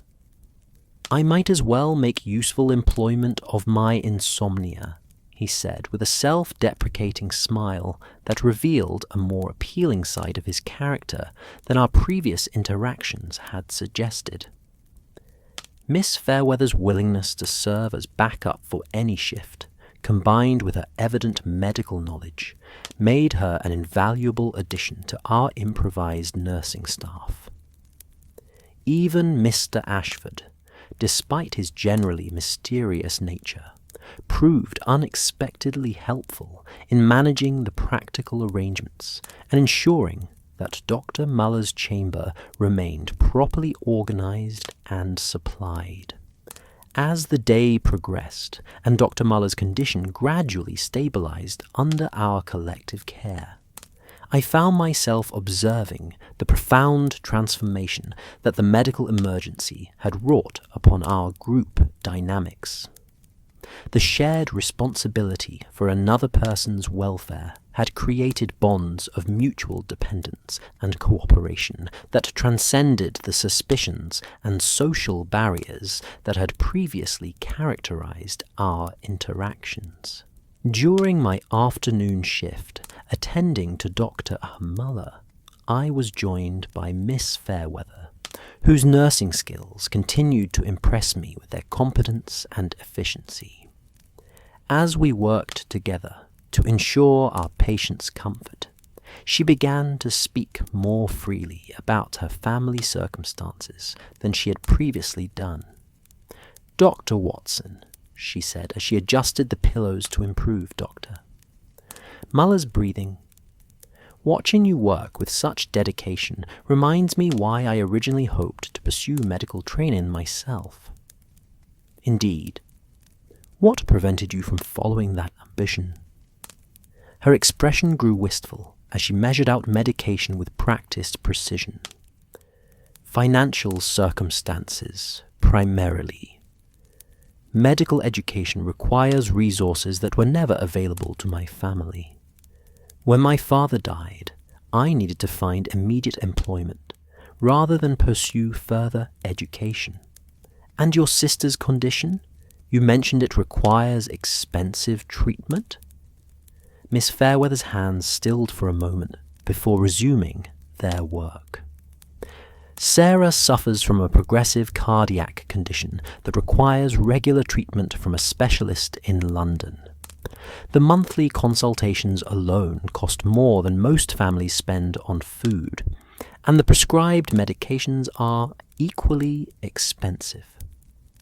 I found myself deeply moved by her obvious devotion to her sister's welfare.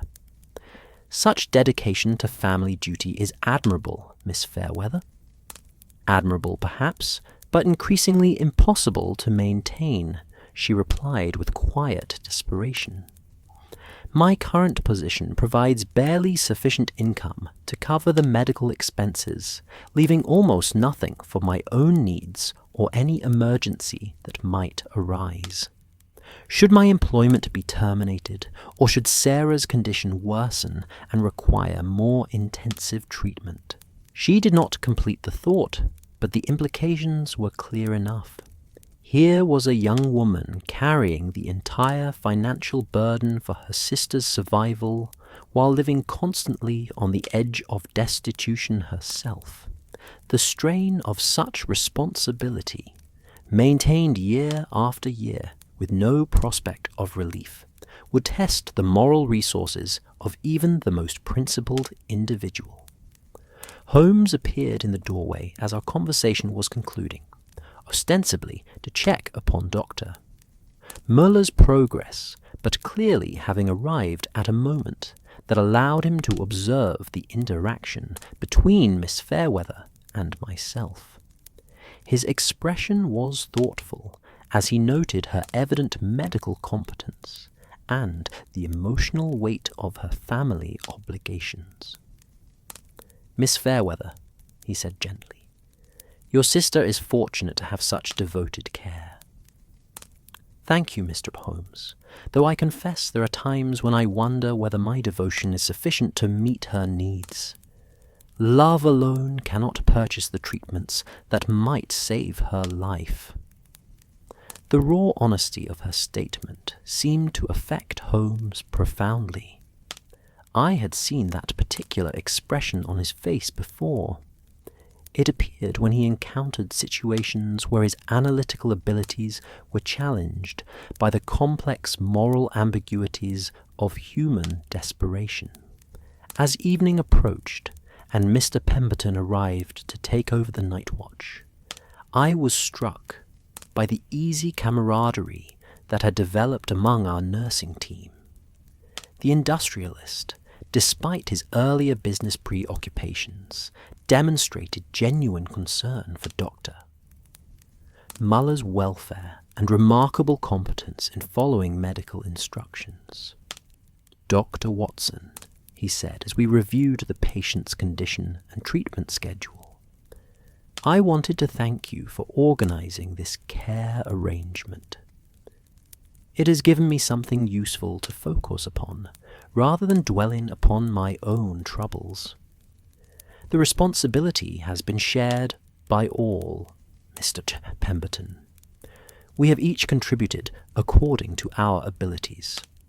Indeed, though I confess the experience has taught me something valuable about the nature of genuine wealth, here we are, a collection of individuals facing various forms of financial distress.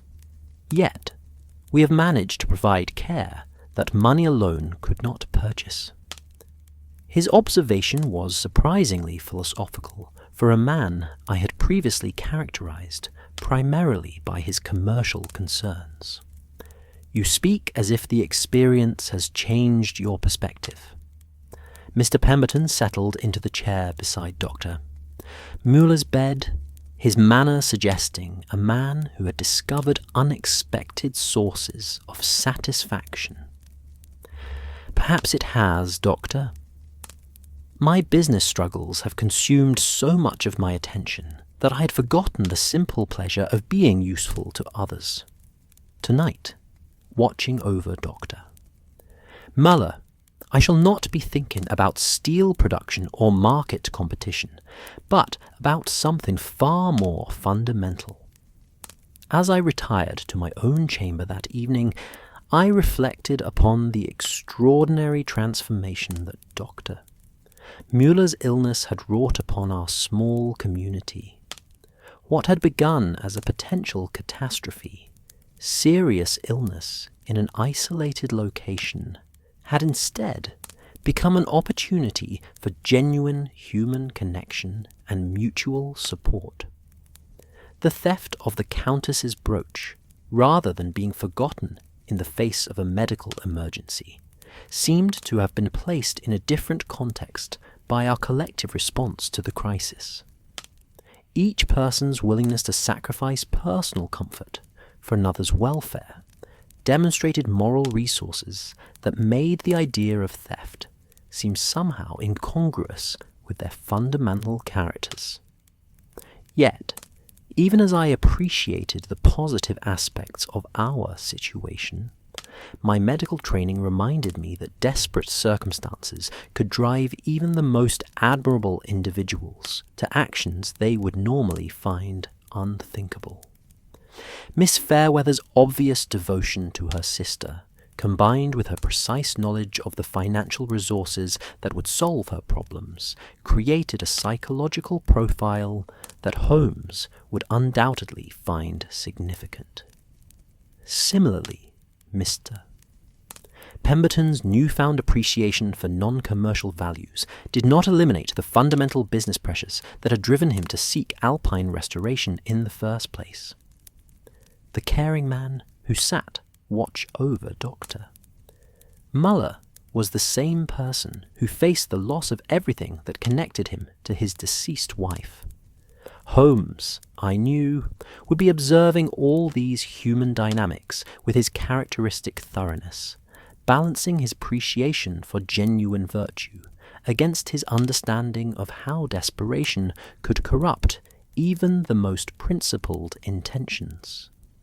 The question remained whether our growing bonds of mutual affection and respect would prove sufficient to overcome whatever desperate calculations had originally motivated the theft. As I drifted off to sleep to the sound of continuing alpine winds, I found myself hoping that the solution to our mystery would prove as healing to our small community as our response to Dr. Müller's crisis had been. The human heart, I had learned, was capable of both the most generous sacrifice and the most desperate transgression, sometimes within the same individual and under circumstances that differed only in degree rather than fundamental character.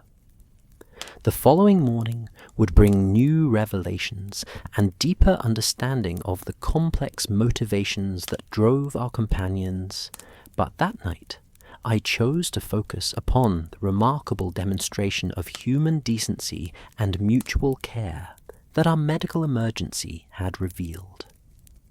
Whatever secrets remained to be uncovered, I had witnessed enough genuine virtue to maintain hope that justice, when it finally emerged, would prove compatible with compassion.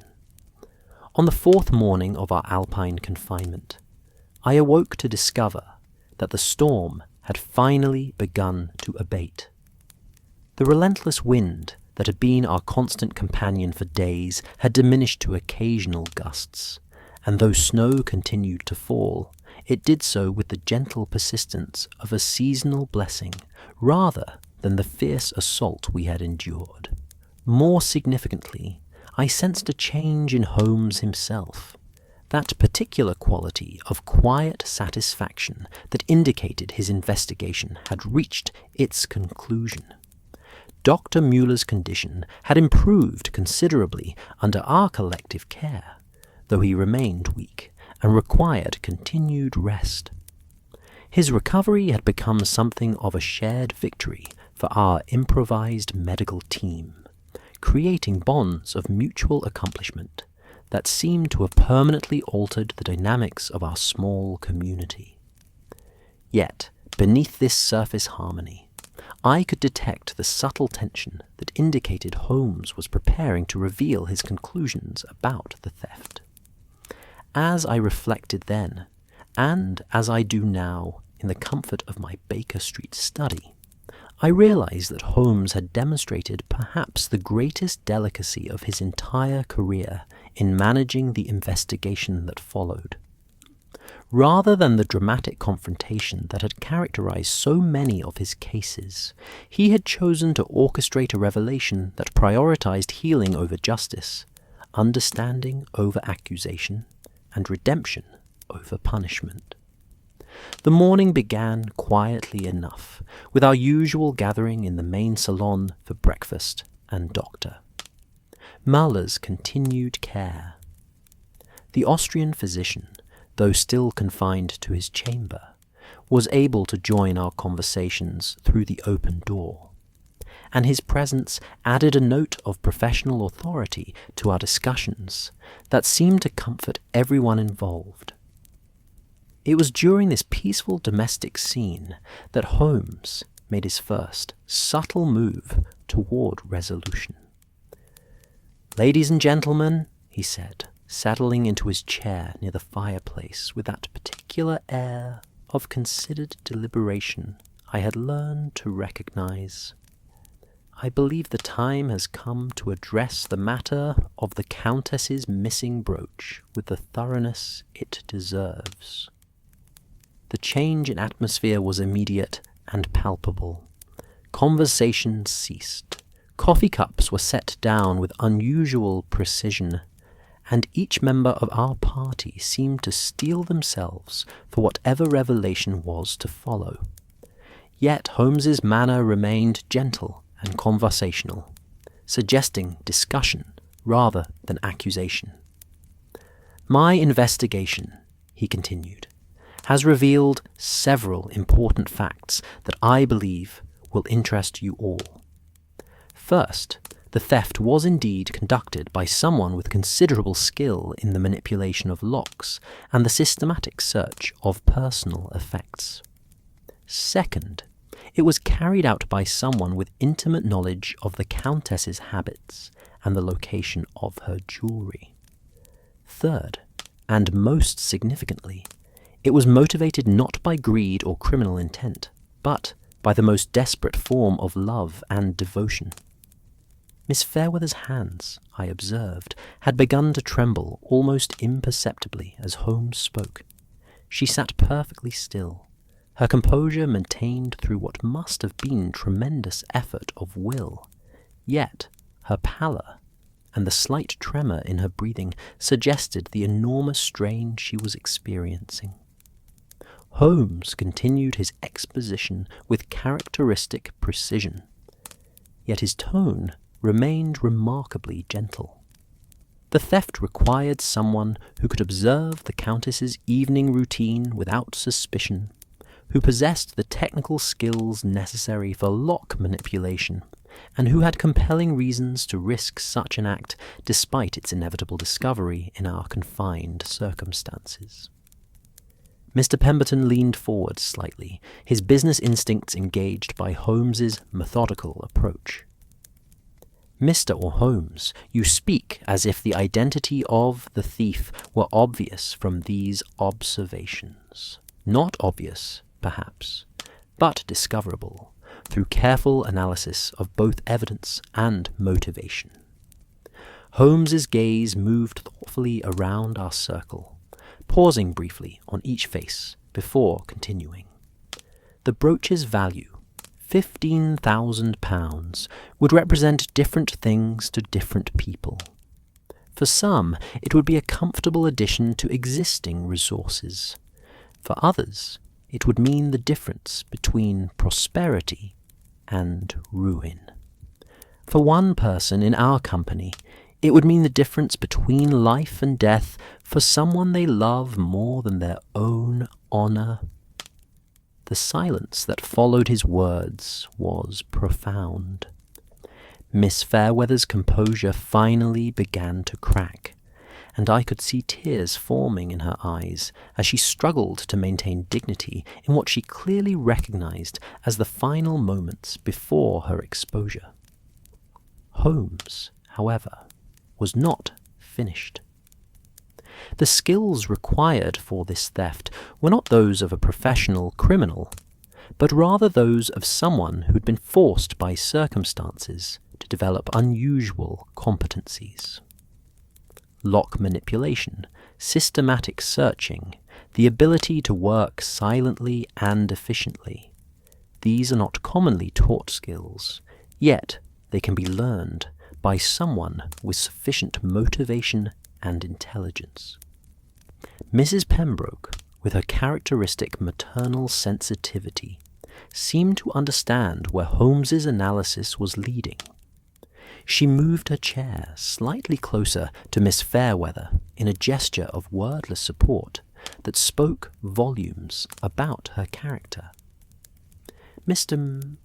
Holmes," the Countess said quietly, her aristocratic dignity intact despite the circumstances. "I sense that your investigation has reached its conclusion. Might I ask that you proceed with whatever revelation you believe necessary, but that you do so with consideration for the human feelings involved?" Holmes nodded with obvious respect for her request.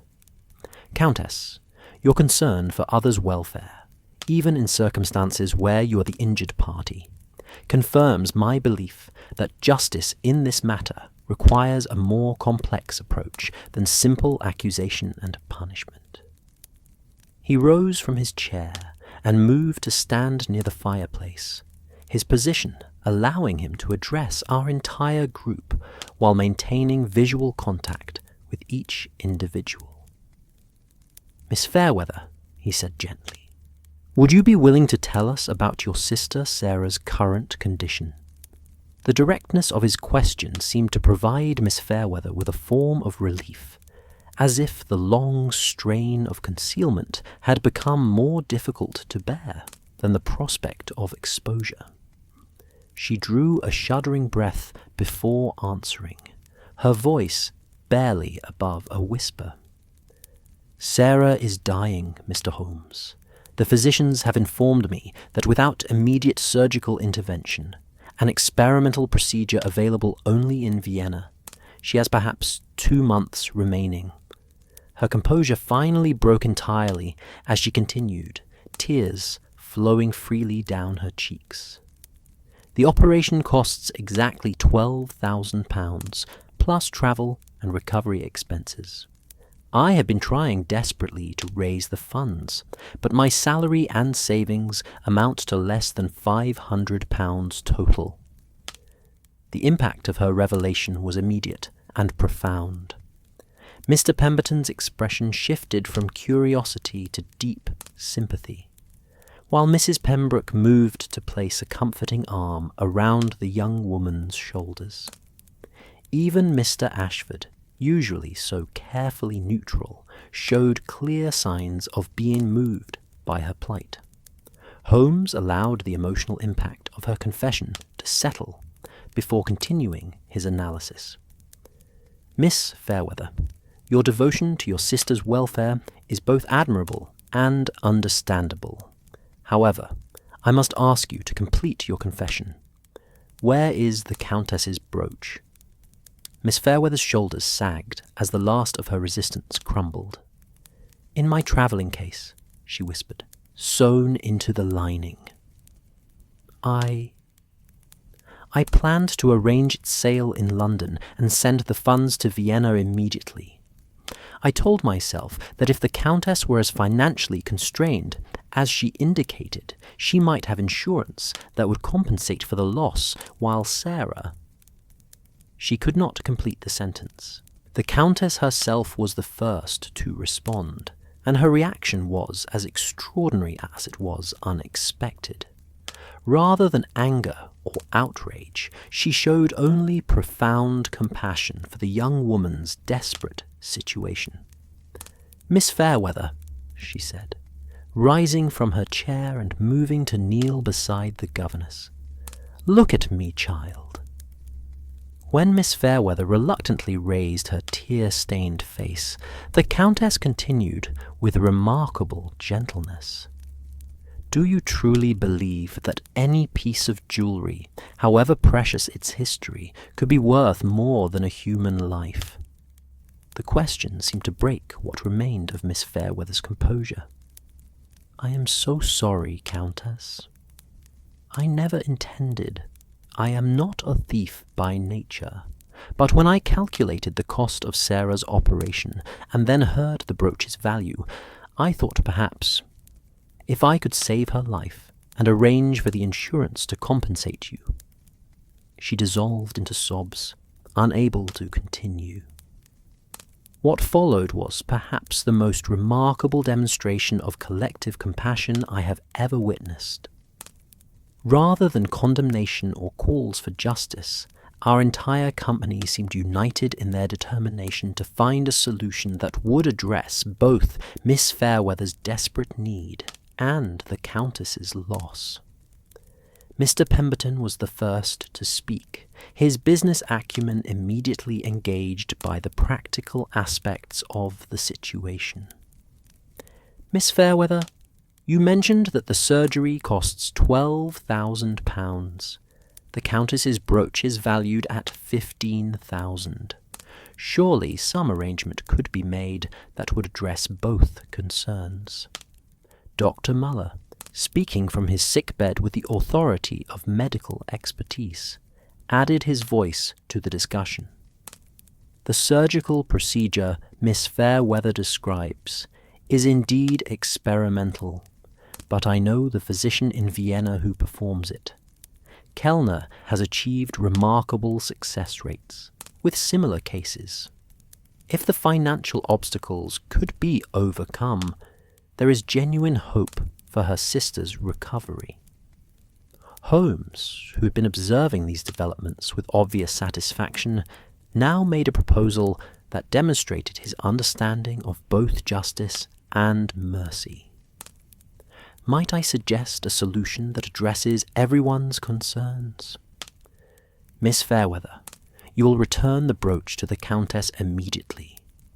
In exchange, the Countess will arrange to sell the piece and provide the proceeds as a loan for your sister's medical treatment." "But Mr. Holmes," Miss Fairweather protested, "I could never repay such a sum. My salary would require 20 years to accumulate £12,000, and that assumes no other expenses whatsoever." The Countess herself provided the answer to this objection, and her solution revealed the true nobility of her character. "My dear child, you misunderstand the nature of the arrangement. This would not be a loan requiring repayment, but rather an investment in something far more valuable than any jewelry, a human life restored to health and productivity." Mr. Ashford, who had remained characteristically quiet during these discussions, now made an unexpected contribution. "Miss Fairweather, if I might ask, what are your sister's capabilities when she is well? Does she possess skills that might allow her to support herself once recovered?" Miss Fairweather looked up through her tears, surprised by the question. "Sarah is remarkably talented, Mr. Washford. She speaks 4 languages fluently and has exceptional skills in translation and correspondence. Before her illness, she worked as a private secretary to several distinguished families." "Excellent," Mr. Ashford replied, with the first genuine smile I had seen from him during our stay. "I find myself in constant need of reliable assistance with my continental correspondence and translation work. Should your sister recover, I would be pleased to offer her employment at a salary that would allow both of you to achieve genuine financial security." The generosity of his offer seemed to affect Miss Fairweather almost as profoundly as the Countess's earlier compassion. "Mr. Ashford, I I cannot accept such kindness from people I have wronged so grievously. Mrs. Pembroke, with her characteristic practical wisdom, provided the final element of the solution. Miss Fairweather, you speak as if kindness required justification or repayment. Sometimes the greatest gift we can offer others is the opportunity to help in circumstances where help is desperately needed. Holmes, who had orchestrated this remarkable demonstration of collective problem-solving, now addressed the broader implications of the situation. Ladies and gentlemen, what we have witnessed here represents justice in its truest form. Not the mechanical application of punishment, but the thoughtful response to human need that addresses root causes, rather than merely symptoms. As Miss Fairweather was helped to her chamber to retrieve the brooch, and arrangements were begun for the various practical aspects of our unconventional solution, I found myself reflecting upon the extraordinary transformation that Holmes's investigation had wrought. What had begun as a crime requiring punishment had become an opportunity for redemption that would benefit everyone involved. The Countess would sacrifice her precious heirloom, but would know that it had served to save a life, surely the most noble purpose any object could serve. Miss Fairweather would receive the means to save her sister, while gaining the prospect of genuine financial security for both of them. Mr. Ashford would acquire skilled assistance for his business while providing meaningful employment. Even Mr. Pemberton, though not directly involved in the financial arrangements, had found renewed purpose in caring for others, rather than merely pursuing commercial success. When Miss Fairweather returned with the brooch, intact and undamaged, the reunion between the Countess and her family treasure was brief and matter-of-fact. Far more significant was the embrace between the two women, representing not just forgiveness, but genuine affection and mutual respect. As our gathering began to disperse, each person moving toward the practical arrangements necessary to implement our solution, Holmes caught my arm and indicated that I should remain behind. "Watson," he said quietly, "what did you make of our little demonstration of collective problem-solving?" "Remarkable, Holmes. I confess I had expected a more traditional resolution: accusation, confession, and punishment. And would such a resolution have served justice better than what we accomplished?" I considered the question carefully before answering. I think not. Miss Fairweather's crime was motivated by love rather than greed, and our solution addresses both the wrong committed and the need that motivated it. Everyone benefits, including the cause of justice itself. Precisely. Sometimes the greatest wisdom lies in recognizing when mercy serves justice better than punishment, and when understanding serves society better than condemnation. As I reflect now upon that remarkable morning, I realize that Holmes had achieved something far more significant than the solution of a simple theft. He had demonstrated that true justice requires not just the identification of wrongdoing, but the wisdom to address the human circumstances that create such desperate choices.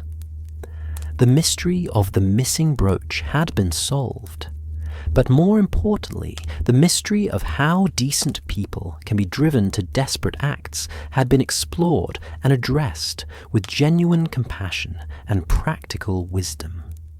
As I set down my pen this evening, the grandfather clock in the corner of my study chiming the hour of 11, I find myself transported once again to that remarkable Alpine retreat, where Holmes and I discovered truths about human nature far more profound than any we had encountered in our previous cases together.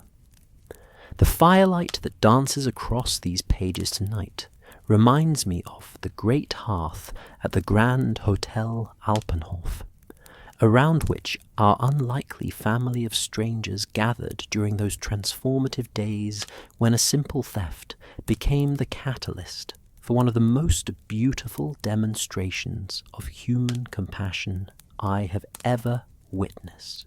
6 months have passed since our return from Switzerland, yet hardly a day goes by without some reminder of the lessons we learned in that snowbound sanctuary. The Morning Post brings regular correspondence from our Alpine companions, each letter a testament to the enduring bonds forged during our brief but intensive time together. More significantly, each communication provides evidence of the remarkable transformation that continues to unfold in the lives touched by our collective response to Miss Fairweather's desperate act. The most recent letter, which arrived only yesterday, comes from Miss Fairweather herself, or rather, I should say, from Miss Catherine Ashford, for she has recently married our formerly mysterious Mr. Thomas Ashford in a ceremony that, according to her delighted description, was attended by every member of our Alpine family. Her sister Sarah, fully recovered from her successful surgery and serving as Thomas's invaluable assistant in his import business, stood as maid of honour, while the Countess herself provided the family jewellery that transformed a simple governess into a radiant bride. The wedding, Catherine writes, was held in the garden of the Pemberton country estate, which James has recently expanded, using the profits from a business partnership with Thomas that has proven mutually beneficial beyond their most optimistic calculations. Mrs. Pembroke, now a regular guest at the Pemberton household, supervised the arrangements with her characteristic blend of practical efficiency and maternal warmth, while Miss Morrison documented the proceedings with the new photographic equipment that has become her passion since discovering an unexpected talent for artistic composition. Perhaps most remarkably, Dr. Muller has established a small practice in the nearby village, specializing in what he terms therapeutic communities. Residential arrangements where patients recovering from nervous exhaustion can benefit from meaningful social connections while receiving professional medical care. Its first permanent residents include 2 other former guests of the Alpenhof who credit our improvised caregiving arrangement with teaching them the healing power of mutual responsibility and shared purpose. These developments, extraordinary as they are, represent only the visible manifestations of changes that run far deeper than mere material success or social advancement.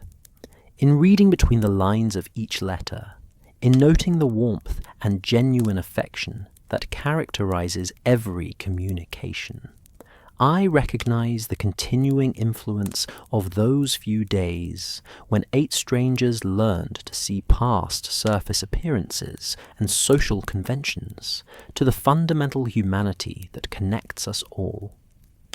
The transformation was not immediate, of course.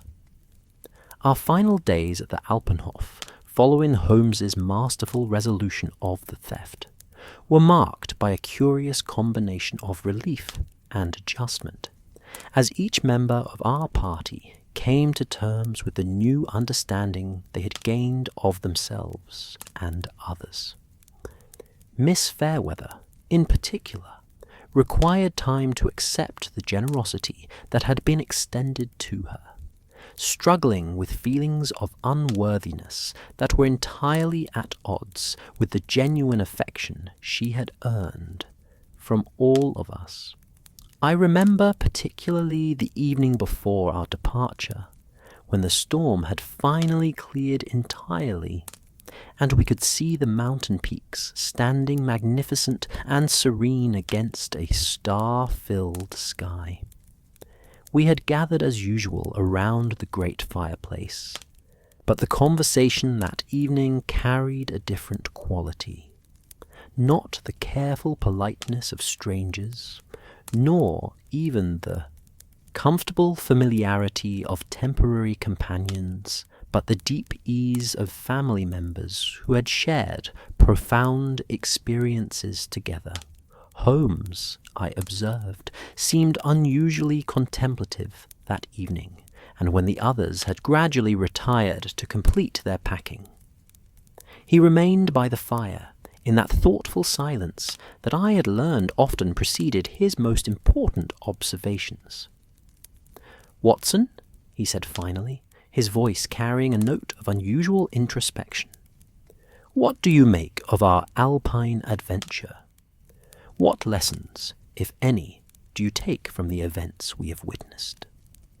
I considered his question carefully, recognizing that it represented more than casual curiosity about my opinions. "I think, Holmes, that we have been privileged to observe justice in its purest form, not the mechanical application of law, but the intelligent response to human need that addresses root causes rather than merely punishing symptoms."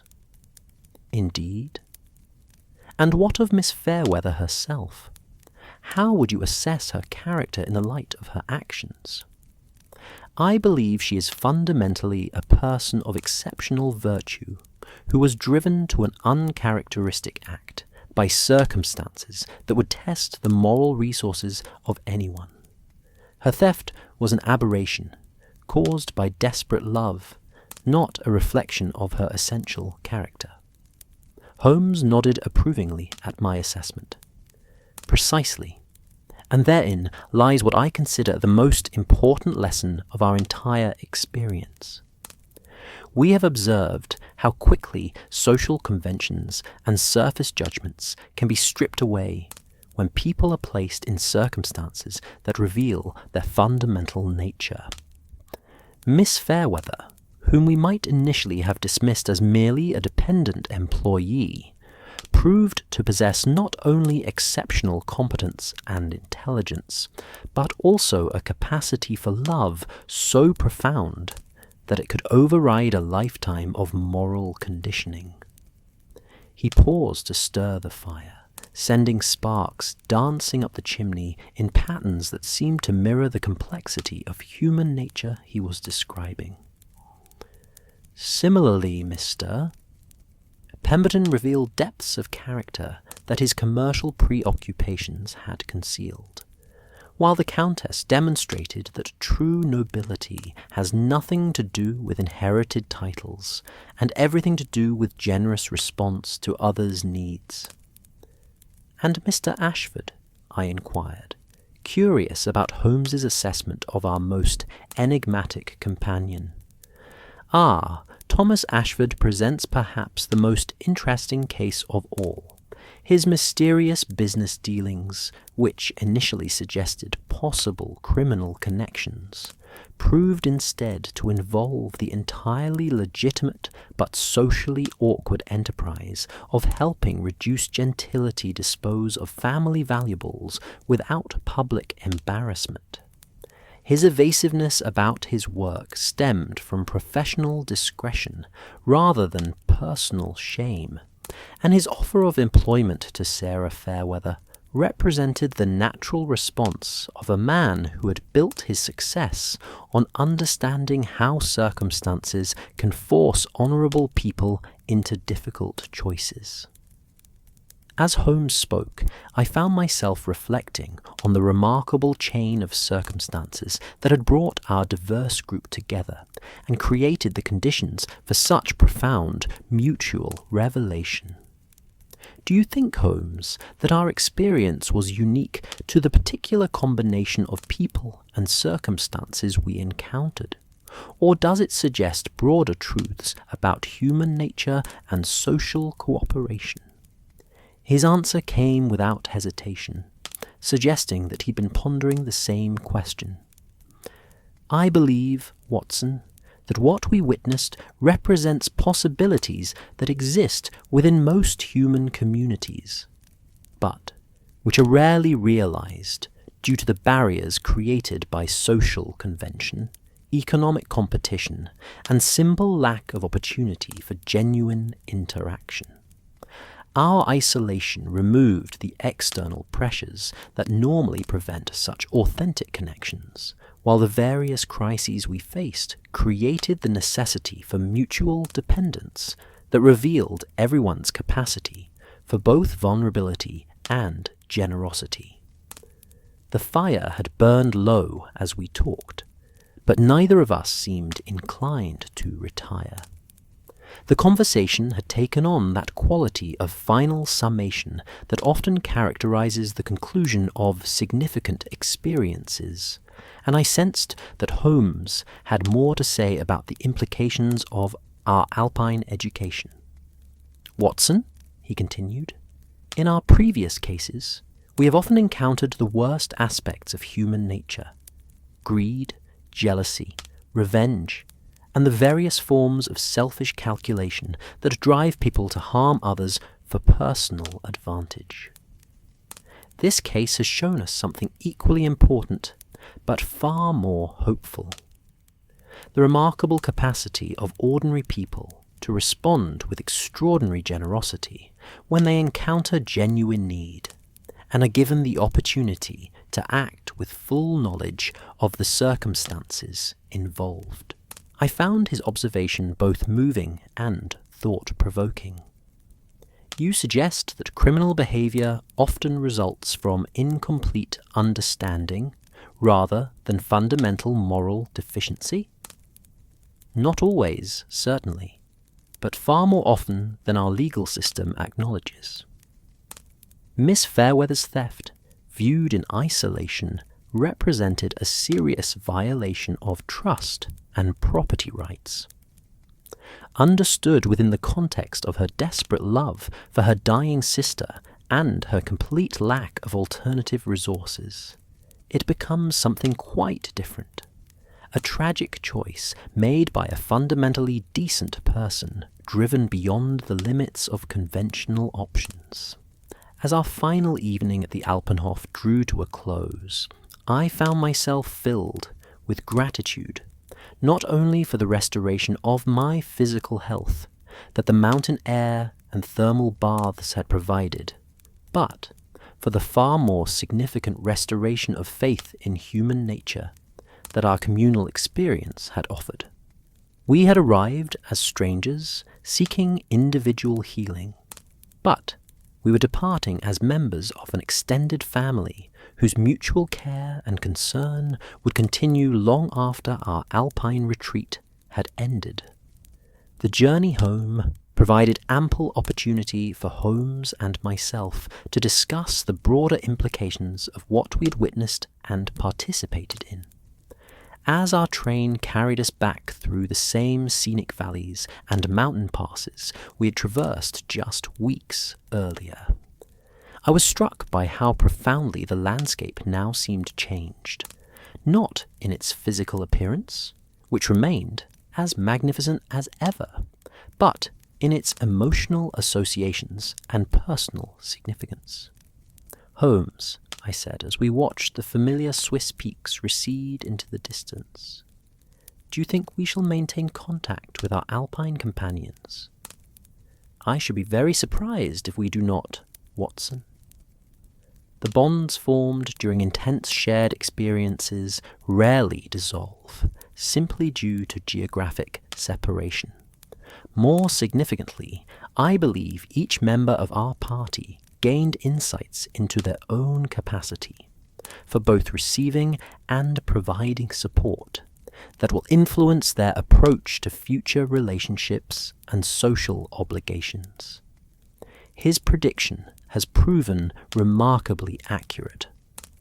The correspondence that continues to arrive from Switzerland and from the various locations where our companions have settled provides ongoing evidence of the enduring influence of our shared experience. More importantly, it demonstrates how the lessons learned during our Alpine retreat have been applied to new circumstances and relationships, creating expanding circles of mutual support and understanding that extend far beyond our original group. Mr. Pemberton's letters, for example, describe his growing involvement in what he terms commercial philanthropy, business ventures that explicitly balance profit with social benefit, and that provide employment opportunities for persons whose circumstances might otherwise limit their options. His partnership with Thomas Ashford represents only one example of this new approach to business relationships, which prioritizes mutual benefit and long-term cooperation over short-term competitive advantage. The Countess, whose sacrifice of her precious brooch had made Sarah Fairweather's life-saving surgery, has discovered a new purpose in what she describes as aristocratic service. Rather than viewing her reduced financial circumstances as a personal tragedy, she has embraced them as an opportunity to demonstrate that true nobility lies in the intelligent use of one's resources, whether material, intellectual, or social, for the benefit of others. Her letters speak eloquently of the satisfaction she has found in serving as what she terms a facilitator of worthy connections, using her extensive social network to create opportunities for cooperation and mutual assistance among persons of good character who might not otherwise encounter each other. Perhaps most significantly, the success of Dr. Muller's therapeutic community has attracted the attention of medical professionals across Europe who recognize the potential of residential arrangements that combine professional treatment with meaningful social connection. His work represents a practical application of the insights we all gained during our Alpine experience. The recognition that healing involves not just the treatment of individual symptoms, but the restoration of social connections and meaningful purpose that give life its essential meaning.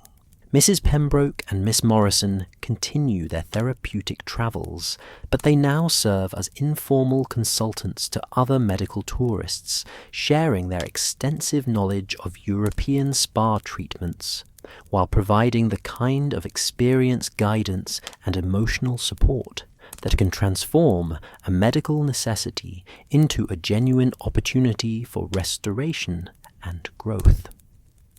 Their letters suggest that they have become something of a legendary pair among the European spa communities, known not just for their practical expertise, but for their remarkable ability to create family-like bonds among temporary communities of health seekers.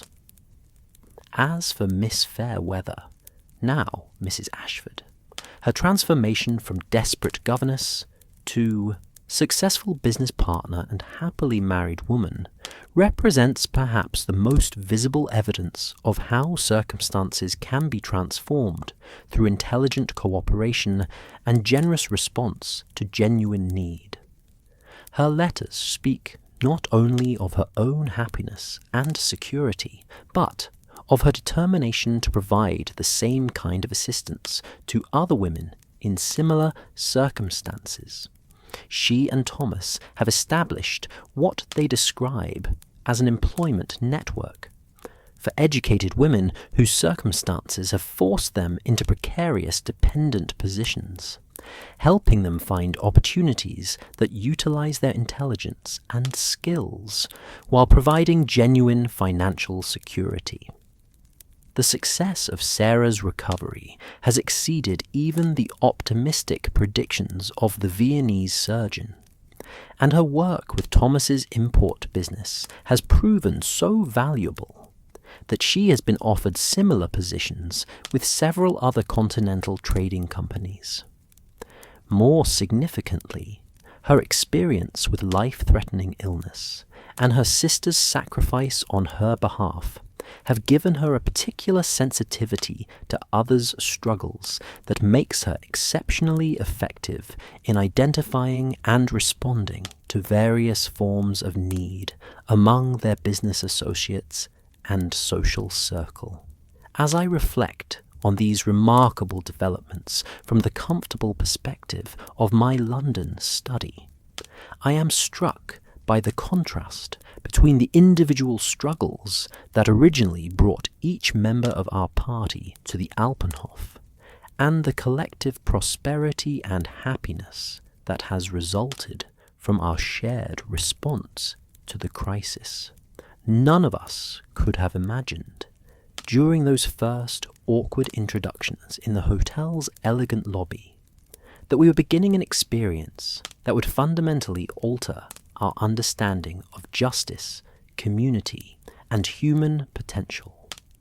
Yet, perhaps the most significant lesson of our Alpine adventure lies not in its exceptional outcome, but in its demonstration of possibilities that exist within most human encounters, if we can learn to approach others with the combination of authentic curiosity, generous interpretation, and willingness to extend practical assistance that characterized our response to Miss Fairweather's desperate situation.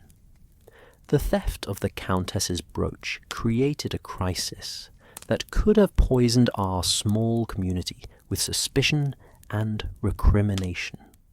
Instead, it became the catalyst for discoveries about human nature and social cooperation that continue to influence each of our lives in profound and beneficial ways.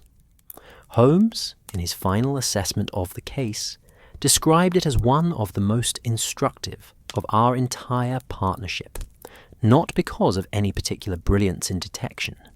Indeed, the identity of the thief was relatively obvious once her motivations were understood, but because it demonstrated the possibility of justice that serves human flourishing, rather than merely satisfying abstract legal requirements. The conventional resolution would have involved accusation, confession, possible prosecution, and certainly the permanent rupture of social relationships.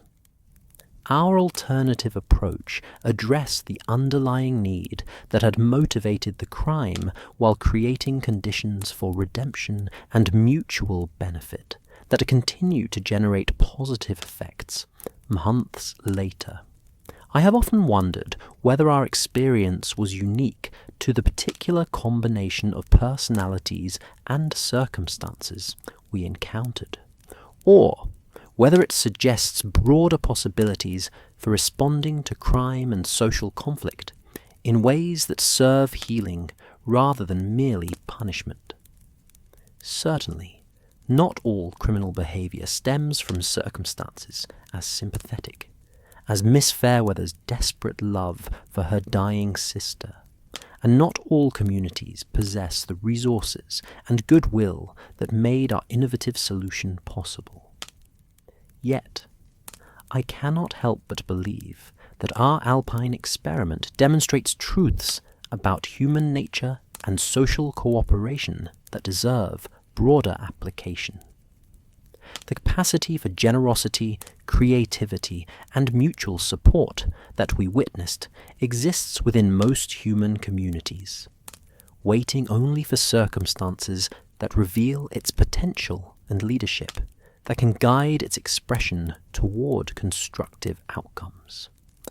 As I close this final entry in my account of our Alpine adventure, I am filled with gratitude, not only for the specific lessons learned and friendships formed, but for the expanded understanding of human possibility that the experience has provided.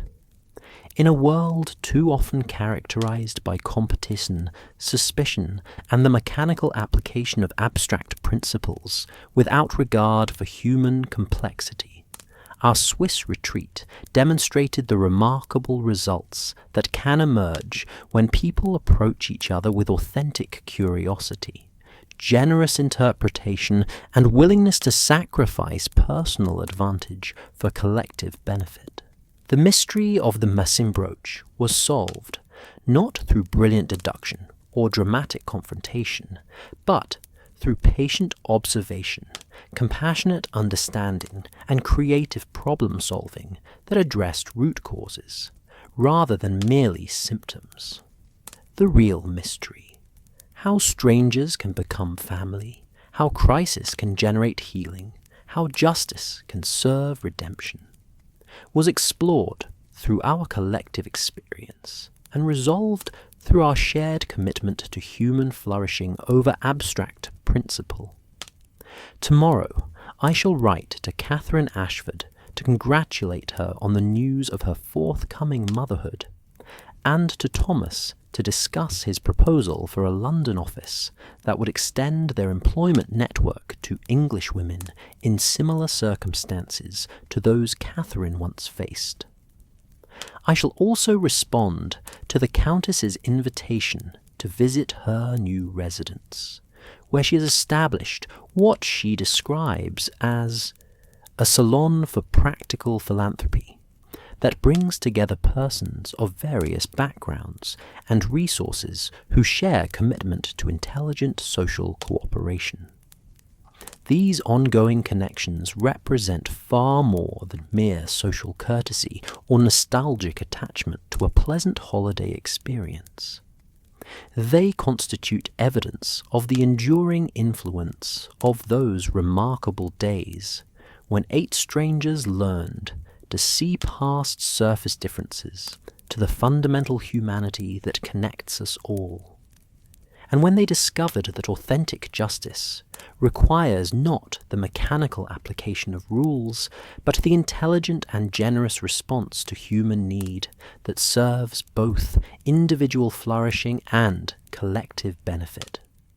The fire in my study has burned low now, much as it did on our final evening at the Grand Hotel Alpenhof, but the warmth of memory and continuing connection keeps at bay any chill of winter or time. Our Alpine adventure may have concluded, but its lessons continue to unfold in ways that enrich not only our own lives, but the lives of countless others who have been touched by the expanding circles of mutual support and understanding that began during those transformative days when a simple theft became the catalyst for one of the most beautiful demonstrations of human possibility it has ever been my privilege to witness. As I extinguish my lamp and prepare to retire, I carry with me the profound satisfaction that comes from having participated in something far more significant than the solution of a crime or the resolution of a mystery. We had the extraordinary privilege of witnessing and contributing to a demonstration of justice as it should be, not merely the punishment of wrongdoing, but the intelligent and compassionate response to human need that serves healing, redemption, and the flourishing of all involved. In such moments, the true purpose of detection becomes clear, not merely to identify violations of law or social convention, but to understand the complex human circumstances that create such violations, and to respond with wisdom that serves both individual need and collective benefit. Our Alpine mystery taught us that the greatest victories come not from exposing criminals, but from helping desperate people discover better alternatives to desperate choices, and in the process helping entire communities discover their capacity for extraordinary generosity and creative cooperation. Such, I believe, represents the highest achievement of both detection and justice, not the satisfaction of abstract principles, but the flourishing of human lives and communities in all their magnificent complexity and potential.